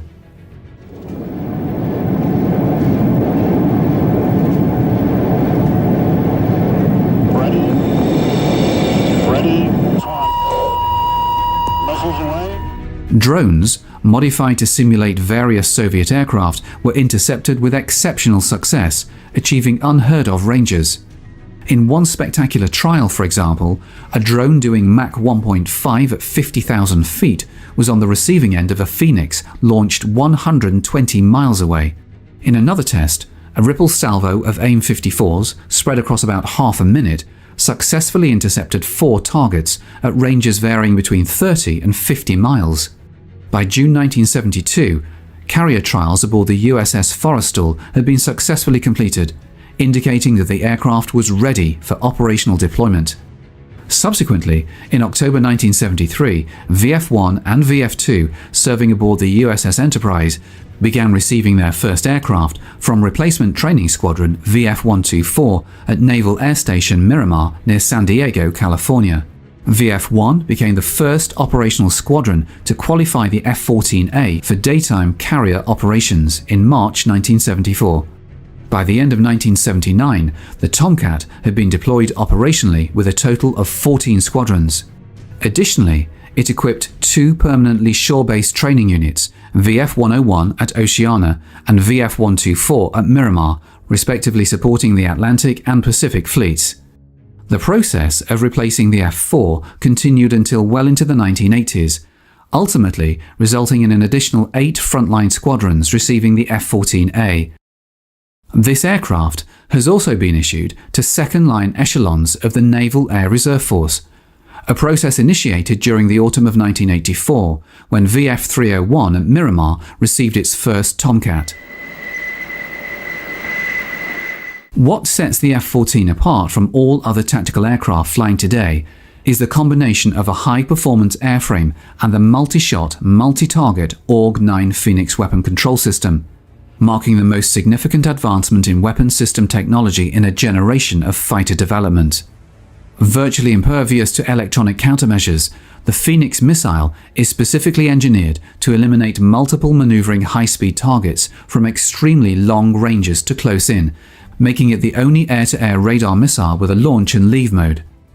The Phoenix has proven its performance time and time again against a variety of targets in a variety of tactical situations, scoring an unprecedented 85% success rate. Unlike any other system, the F-14 can fire up to 6 Phoenix missiles at 6 different targets simultaneously, while also tracking up to 24 targets simultaneously. In contrast, other new fighters are limited to engaging one target at a time. Once the pilot or the pilot has determined they're going to attack a target, they are stuck with that target. They can't see anything else. So he has to stay in search. He's back to a manual system, the same thing that the F-4 came out with 15 years ago. This is the only system we've got going where you can attack a target and not have to devote your full attention to that target for the full time of flight of the missile, whatever you're firing. We can prepare ourselves to take on the rest of the threat. It's one-of-a-kind thing. The F-14 has the long-range Phoenix missile, which gives us approximately twice the range of any other missile that we know in existence today. However, regardless of sophistication, no weapon system can be effective unless there's sufficient time to deploy it, which requires early detection. The F-14 is equipped with a high-powered radar and an extremely fast digital computer, providing almost 3 times the detection volume of current fighters at 30 to 50% greater ranges. This extended range translates to more time to respond, offering up to 2 extra minutes for a Phoenix missile to intercept a Mach 2 threat. This difference could be crucial in determining the outcome of a mission. It also gives the pilot the ability to stand off and fire a Phoenix missile before being detected or before the enemy can fire, since he has to get a lot closer to fire. Because we get to see him first, we're going to get a cut right there. We're going to get the edge right there. Here we are standing off, having the standoff capability to fire and attack a target when we have come nowhere close to him being able to do that to us. Okay, what happens then? Your survivability goes up tremendously. You take one aircraft and he can do the job of 5, 6, 7, 8, a dozen aircraft. Let's face it, if you can get a guy at 100 to 150 miles, that's where you want to get him. You don't want to wait till you have to get him in close. The third version of the Phoenix missile, designated AIM-54C, offers greater reliability, enhanced resistance to electronic countermeasures, and improved overall performance to effectively address anticipated threats in the 1990s. Meanwhile, cruise missiles have advanced the art of low-altitude flying, presenting a new challenge to air defense systems. Launched from air, surface, and undersea platforms, these self-guided weapons pose a significant threat. Within the realm of modern technology, only long-range airborne radar can detect these low-flying threats in time to protect land targets and surface traffic. The F-14 is the only aircraft equipped to intercept such threats, illustrating its versatility. The capability to look down and shoot down most effectively. Very good probability of kill. It goes past that because it gives you the capability to stay at high altitudes. And if you can stay up there, you not only then have the capability of attacking the low guy, now I also have the capability of going after the high guy. This highlights the dual capability of the F-14, from defending against targets flying as low as 50 feet above the surface to intercepting high-altitude, high-speed aircraft and air-to-surface missiles at altitudes of 70,000 to 80,000 feet. There's only one aircraft in the world today that has that capability, and that's the F-14 with the Phoenix missile. In addition to the Phoenix, the Tomcat also carries the AIM-7 Sparrow and the AIM-9 Sidewinder missiles, both of which have undergone recent improvements. The Sparrow's modernized version, the AIM-7M, began production in 1982 and will eventually be replaced by the Hughes AIM-120. The AMRAAM possesses a significant advantage in being a fire-and-forget missile, unlike the Sparrow, which requires continuous illumination of the target by the launching fighter until impact. Despite being one of the oldest missiles in the US inventory, the infrared homing AIM-9 Sidewinder remains a highly effective weapon, demonstrating impressive kill rates in recent years. The principal version used by the Tomcat is the AIM-9L, which was notably employed by VF-41 with remarkable success during its engagement over the Gulf of Sidra. This version represents a significant improvement over earlier models, boasting all-aspect capability, allowing it to home in on aircraft skin friction from any direction. A new iteration, the AIM-9M, has been introduced, featuring an improved rocket motor and enhanced anti-countermeasures capability, and is now also in service. The Sidewinder missile is poised to remain an important component of the Tomcat's armament for many years to come. An internal gun mounted low in the port side of the nose and equipped with 675 rounds of 20mm ammunition can be fired at a rate of 100 rounds per second. It's almost a self-contained GCI interceptor fighter combination that can take the fight to any scenario, any place in the world. I deployed with VF-1 and 2 on the Enterprise, and we used to simulate very realistic scenarios. For example, backfire bombers flying at 50 to 55,000 feet at supersonic airspeeds with lower fighter cover. We went out on exercise after exercise like this with the F-14 and demonstrated time and again that because of the two men in the airplane, because of our ability to handle the ECM problem, we could shoot those bombers at long range, still have the short-range weapons to get in and visually engage the fighters, take care of them, and press on about our business.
In today's era of automation, there's a tendency to rely heavily on computer systems for managing tasks.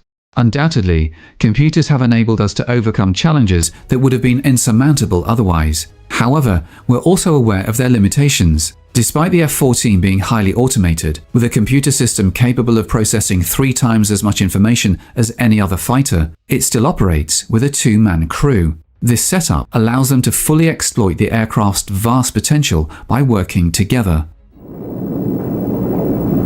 There has to be tactical decisions made by an aircrew. It cannot be done by a black box. It has to be made in the human element involved. The advantage of not having to split yourself down the middle or whatever percentage you got when you're in a tactical environment. With 2 guys working on the solution, you're going to come out with the right answer more often than you are with 1. That's all there is to it. It's that simple. It's a beautiful combination. And I know in my past experience, there's the first guy to see the other guy has a hell of an advantage. Given the substantial amount of information exchanged between the F-14 and the command center, voice communication often proves inadequate, too slow, or strategically undesirable. To address this, the aircraft's data link system plays a crucial role, facilitating the rapid exchange of tactical information and receiving additional target data from the command center. Roger. And Dick, you're cleared to fire. Roger. 102, you're bogey. Even when facing an enemy dispersed over a 200-mile radius at various altitudes, the F-14 can be strategically positioned for optimal tactical effectiveness. It stands alone as the only aircraft capable of downing 4 adversaries and still having ample fuel reserves for extended combat engagements. The nice part about the F-14 is that you got the best of both worlds. You can get into the dogfight role without taking one iota away from the very significant capabilities in the long-range interceptor role. Wing buys an awful lot. It gives you an awfully good on-station loiter time. It gives you a tremendous turning aircraft, and it gives you a slow approach speed. Throughout the flight regime, and almost at any store loading you'd care to dream up, you decide where you want to go and you point the nose and the airplane goes there. It's going to be an awful long time before anyone can come close to finding an aircraft that can take the interceptor role and the fighter role and come any closer to optimizing the two in one aircraft. The nice part about the whole system is that being computer-based, software-oriented, the growth potential in the system is almost unlimited. A new television camera system, now operational, allows visual identification at distances far beyond the capabilities of the human eye. This system comprises a closed-circuit television setup with a gimbal-mounted stabilized camera, providing a wide field of view for target acquisition. The radar intercept officer can then switch to a close-up mode for precise identification. Additionally, the introduction of TARPS, the Tactical Air Reconnaissance Pod System, has expanded the Tomcat's mission capabilities significantly. Mounted on the rear left Phoenix station, the forward section of the pod contains a frame camera able to produce forward, oblique, or vertical imagery. The TARPS system includes a panoramic camera for horizon-to-horizon coverage, along with an infrared line scanner. Carrying a TARPS pod only marginally degrades the F-14's performance.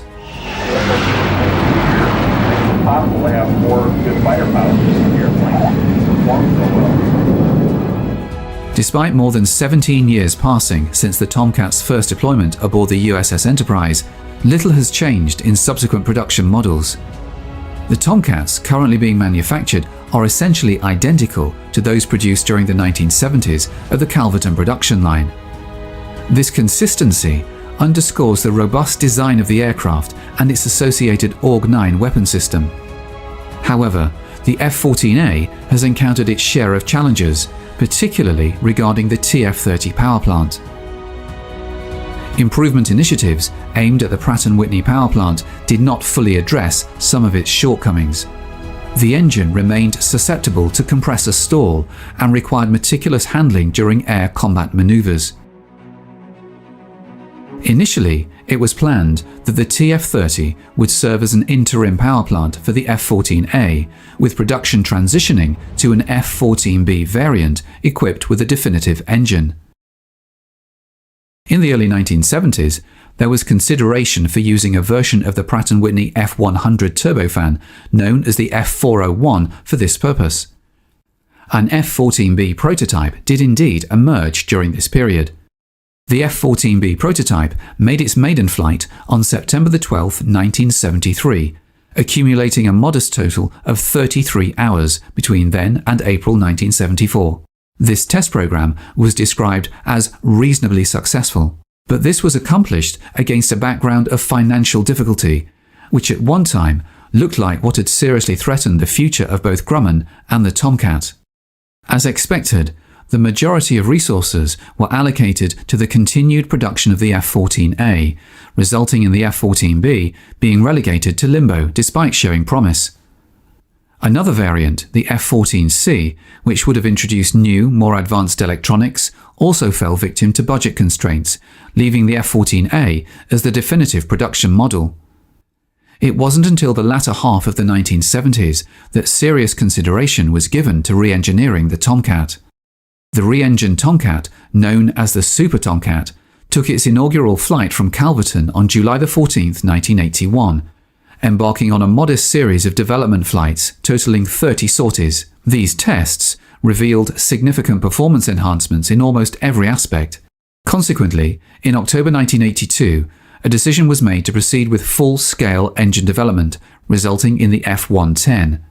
Notably, loiter time during combat air patrol missions increased by 34%, while the deck-launched intercept radius at Mach 1.3 saw a remarkable 62% improvement, extending to approximately 275 nautical miles.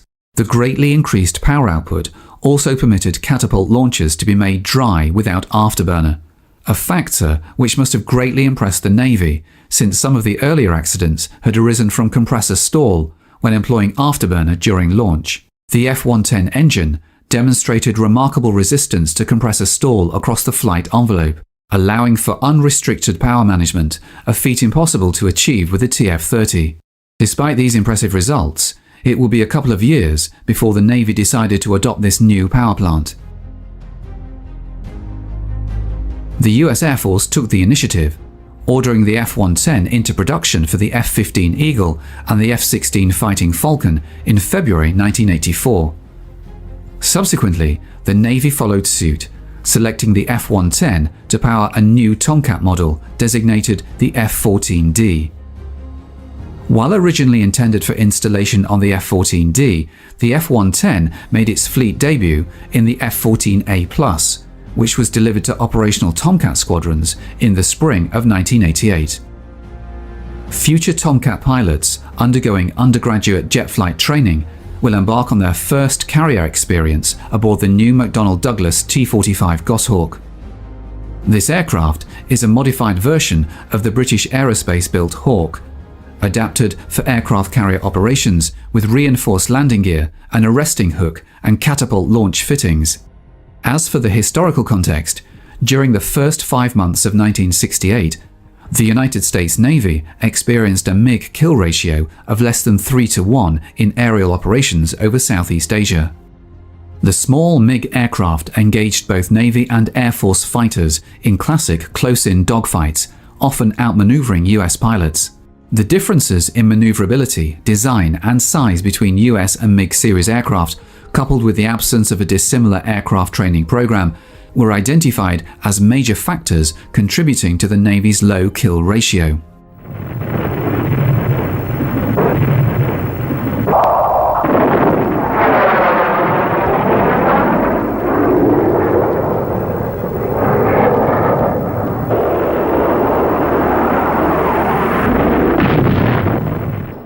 In response to the MiG threat, the Navy established the Fighter Weapons School, known to most as Top Gun. It was a provisional but provocative measure to rapidly train fighter crews for aerial warfare. Top Gun initiated an intensive program focused on teaching threat capabilities and advanced air combat tactics, which were practiced against dissimilar aircraft. The impact of this initiative was quickly evident.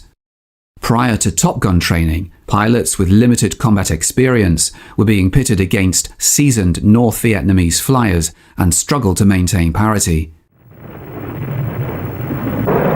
Airfield, this is Victory 5, Grand Slam 1 bogey. However, after completing Top Gun training, graduates returned to Southeast Asia, and by 1972, the Navy's kill ratio had increased significantly to 13-to-1.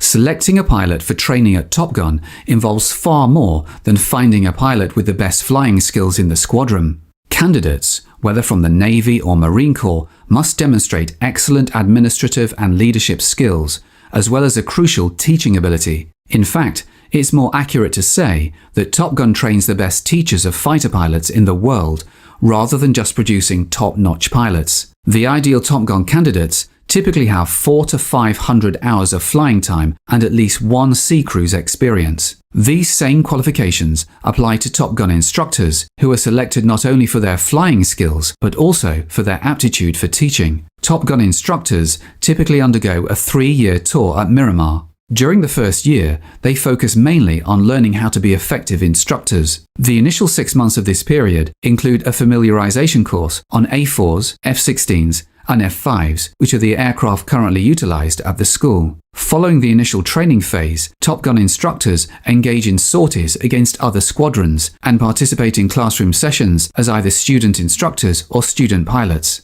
The comprehensive 5-week curriculum includes approximately 100 air engagements and 90 hours of ground school.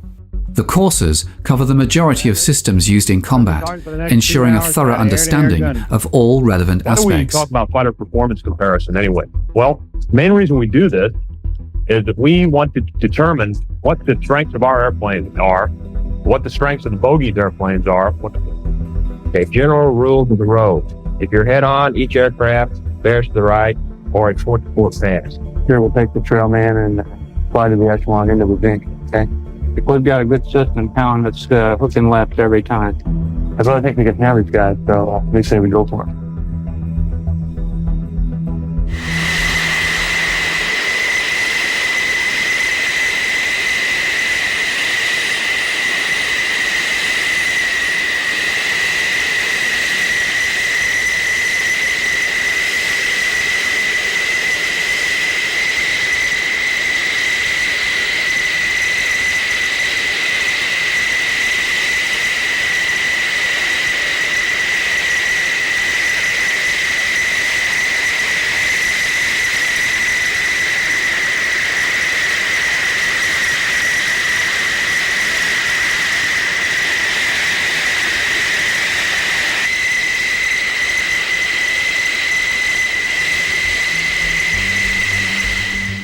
Every flight, regardless of its routine nature, is meticulously briefed to ensure optimal performance and readiness.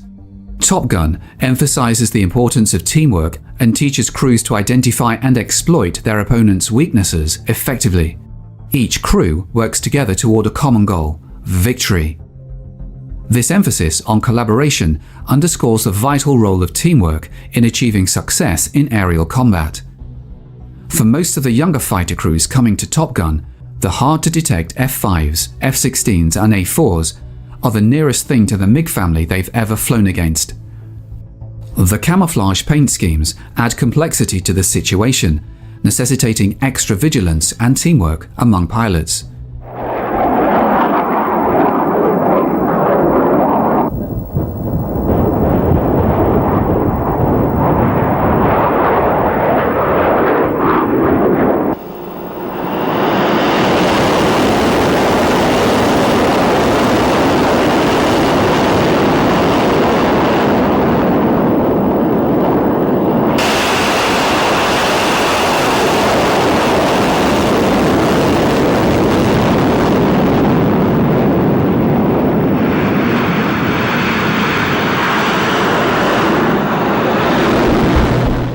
Back starboard, 010.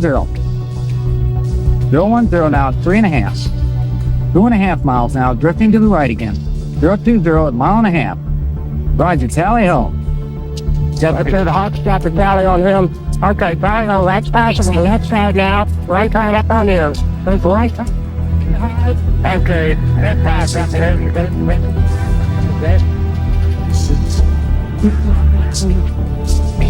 We got it on the F-14. Each maneuver the aircraft performs is meticulously recorded, computed and displayed on the TV-like screen of the Air Combat Maneuvering Range, ACMR. One of the standout features of the ACMR for pilots is its capability to serve as an instant replay device.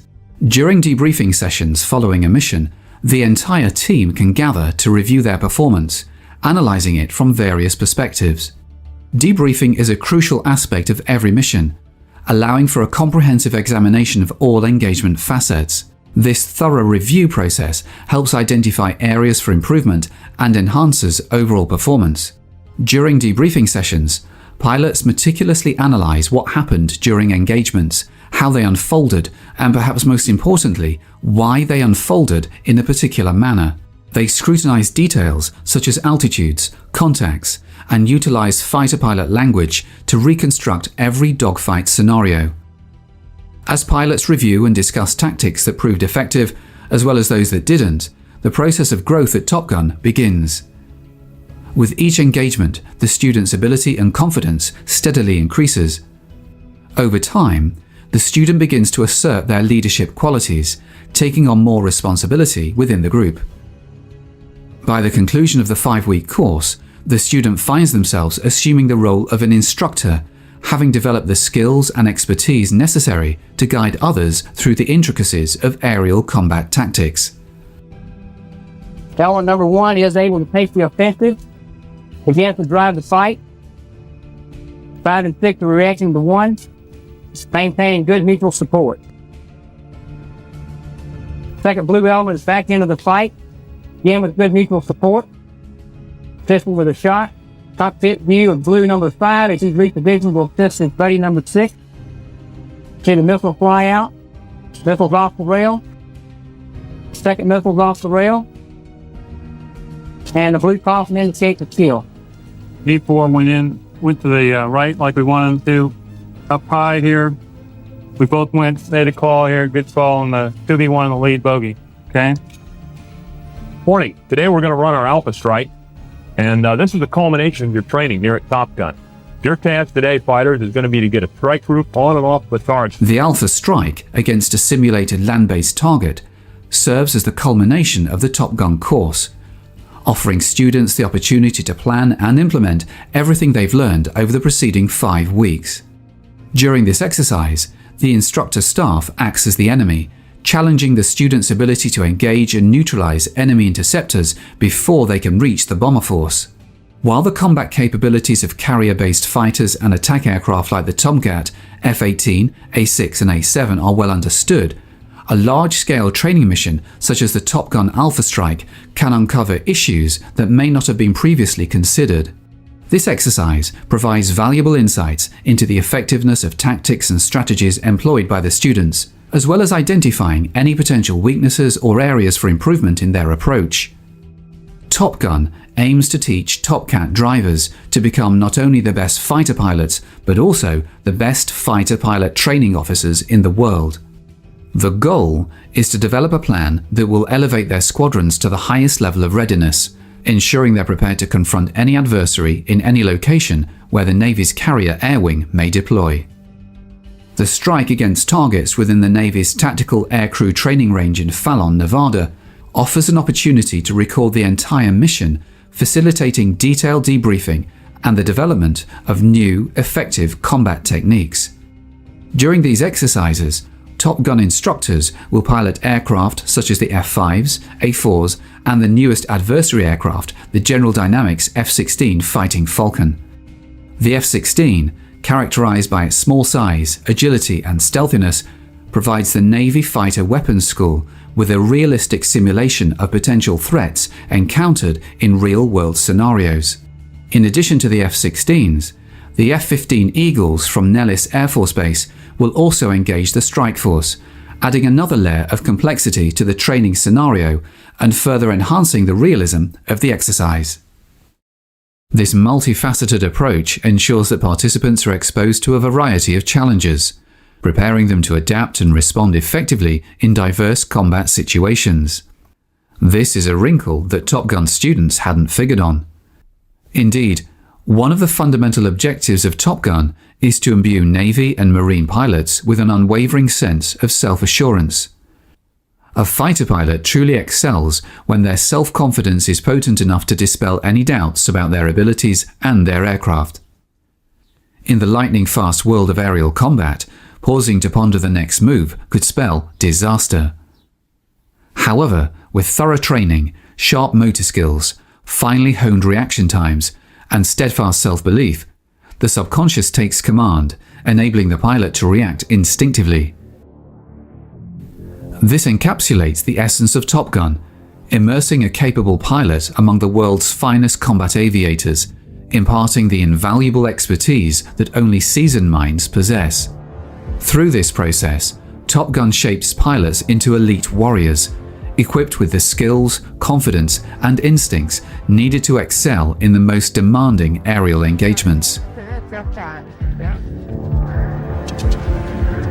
So we're going to be violating. What's like that? I got him. Oh, no, God. Walk that go high. You got to put your up in your line. So, okay, 8 pilot, that's time on the reverse. Actually, you got no down.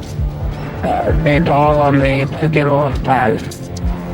Take 30 on the left side. Might be that one. I got him. 10 minutes. Always on it. Airport Valley, left side, 10 o'clock. I thought you were going to come default. You got to plug the high at your 8 o'clock. Right around people about 20 point right.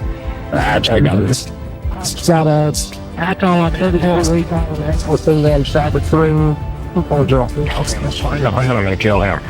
I'm just going to fight. Okay, got it. 13. Oh, let's bring it left. We're going to got 14 behind us. Bring it left. Wow. But you're ready for a target. Yeah, Charlie, I always in on it.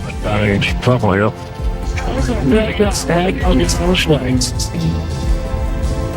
She's got about 50 to go with it.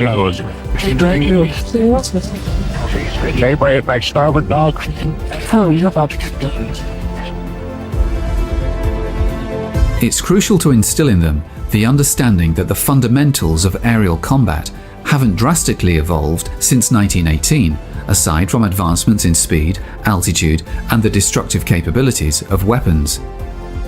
They must grasp the reality that their adversaries possess similar motor skills, reaction times, and knowledge.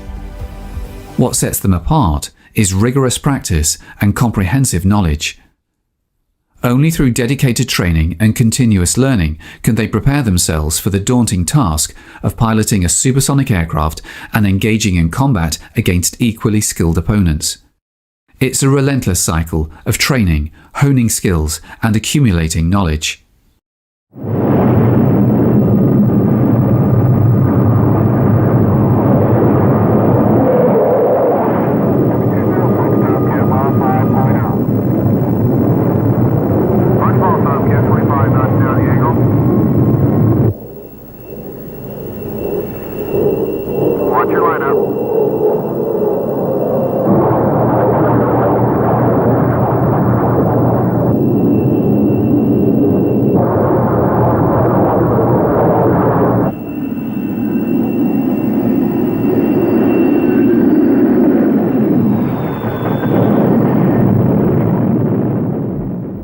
On board a 90,000-ton supercarrier, the intensity of training is palpable, with 1,000 feet of steel deck, braided cables, and the swift movements of deck crews clad in yellow shirts, ensuring safety during rapid takeoffs and landings.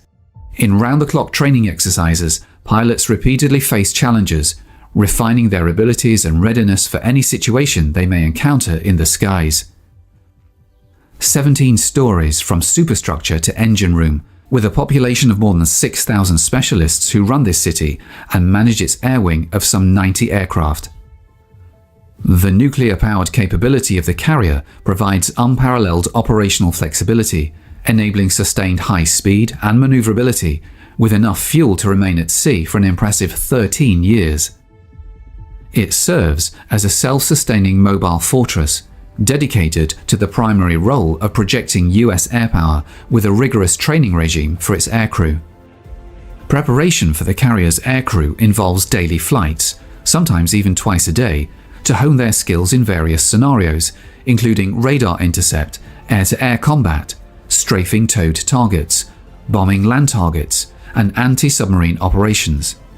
While deployed at sea, Tomcats, along with the E-2C Hawkeye, serve as the long-range eyes of the carrier battle group, tasked with identifying and neutralizing any hostile threats. This capability was demonstrated in January 1989 when Tomcats engaged 2 Libyan MiGs, highlighting their role as guardians of naval supremacy. What you're about to hear is the actual radio transmissions between the 2 prowling Tomcats flying combat air patrol and E-2C Hawkeye and the carrier John F. Kennedy. You can assess the outcomes firsthand. Contact of 175, 72 miles. Looks like a flight of 2, Angels 10. Close out concurs, show at 78 miles. James Cornell shows 25 miles separation, turn it down.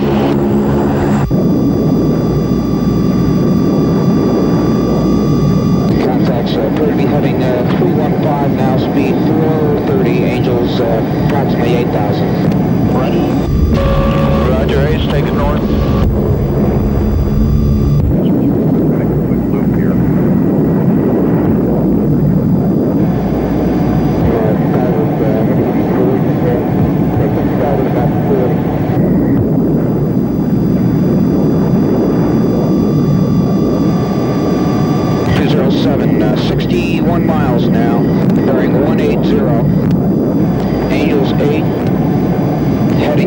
330.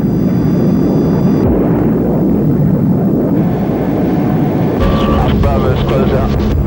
Come back coast, 20 degrees here. Jenkins now, okay, bogies appear to be coming, jinking to the right now, heading north. Speed 430, Angels 5,000 now into descent. Okay, let's take her down now, we're going down. Okay. Shows us 53 miles now. Bogies appear to be heading directly out as I'm coming toward. Steady up 150 for 30 degree offset, 50 miles.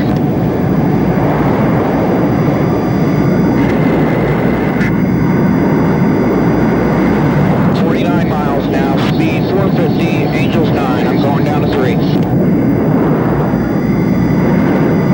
Crossing back over. Roger. Roger that, 30 degree offset now. Bogies heading 340 speed, 500, let's accelerate. Okay, we'll look like that. Roger, bogies have jinked back into us now, let's come starboard 30 degrees the other side.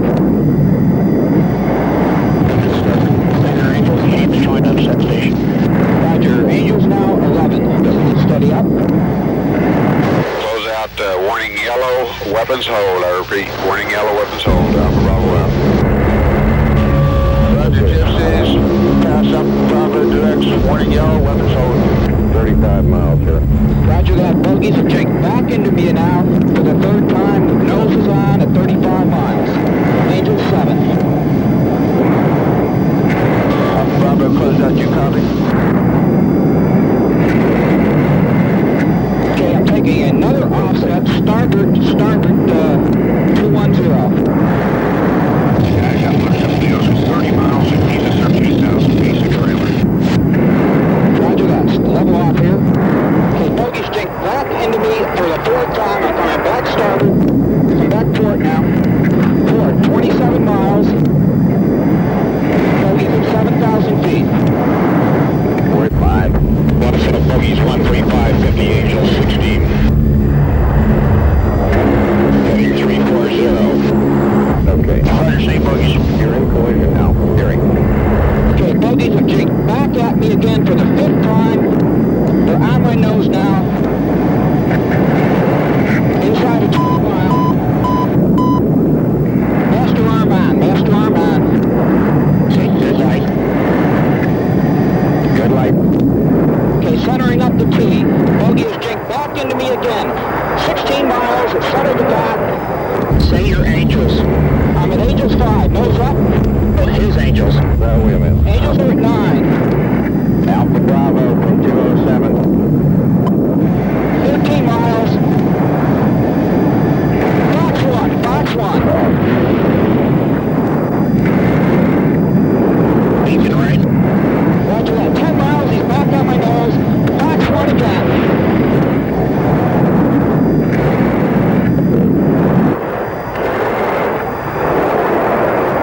Watching them up.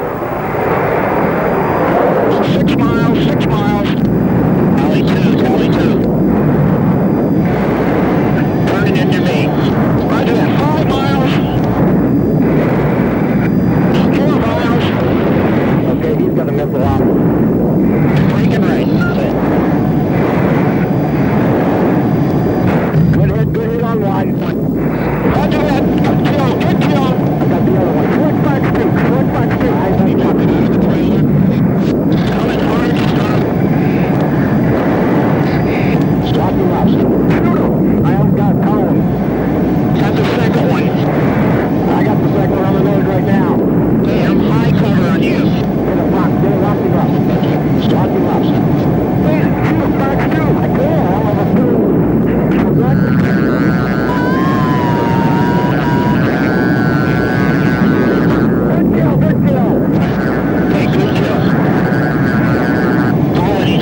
The world's premier interceptor, the F-14, has undergone modifications to ensure its effectiveness against any potential threat. The introduction of the new F-14D was part of a two-phase program. Initially, an interim version, the F-14A+, was delivered starting in April 1988. This enhanced Tomcat retains the F-14A airframe, but is equipped with the more potent General Electric F-110 turbofan engines, boosting available thrust from 42,000 to 56,000 pounds. The first F-14D deliveries, incorporating the upgraded engines alongside digital avionics and enhanced radar systems, took place in March 1990. These advancements signify a significant evolution in the capabilities of the F-14, ensuring its continued effectiveness in countering evolving threats. Despite efforts by the Pentagon to limit the F-14D program, Congress allocated funds for the acquisition of an additional 18 newly manufactured Tomcats in fiscal 1990. However, the Navy is contemplating stretching out production timelines as it grapples with reconciling its ambitious modernization initiatives with projected budget constraints. Aircraft procurement strategies are under review as part of the Navy's Carrier Air Wing Study 2010, aimed at aligning the service's needs and acquisition plans with available resources. This comprehensive assessment seeks to ensure that procurement decisions are in line with the Navy's long-term goals and fiscal realities. A Navy version of the Air Force's Advanced Tactical Fighter, which would replace the F-14 fighter, is one of the service's highest priorities. The Navy is collaborating closely with the Air Force to develop a carrier-capable variant of this new fighter aircraft. Additionally, the Navy is evaluating a proposal from Grumman to enhance the F-14D into what is being termed the Century 21 Tomcat. Grumman's proposal involves modifying the F-14 airframe to minimize the aircraft's radar signature, integrating enhancements to provide ground attack capabilities, and potentially installing an upgraded engine to extend its operational range. These upgrades aim to modernize the F-14D and enhance its versatility for future missions. For years to come, the F-14 Tomcat will maintain watch over 3 oceans, serving as a formidable presence capable of preserving peace or altering the course of conflict, and above all, remaining ever prepared.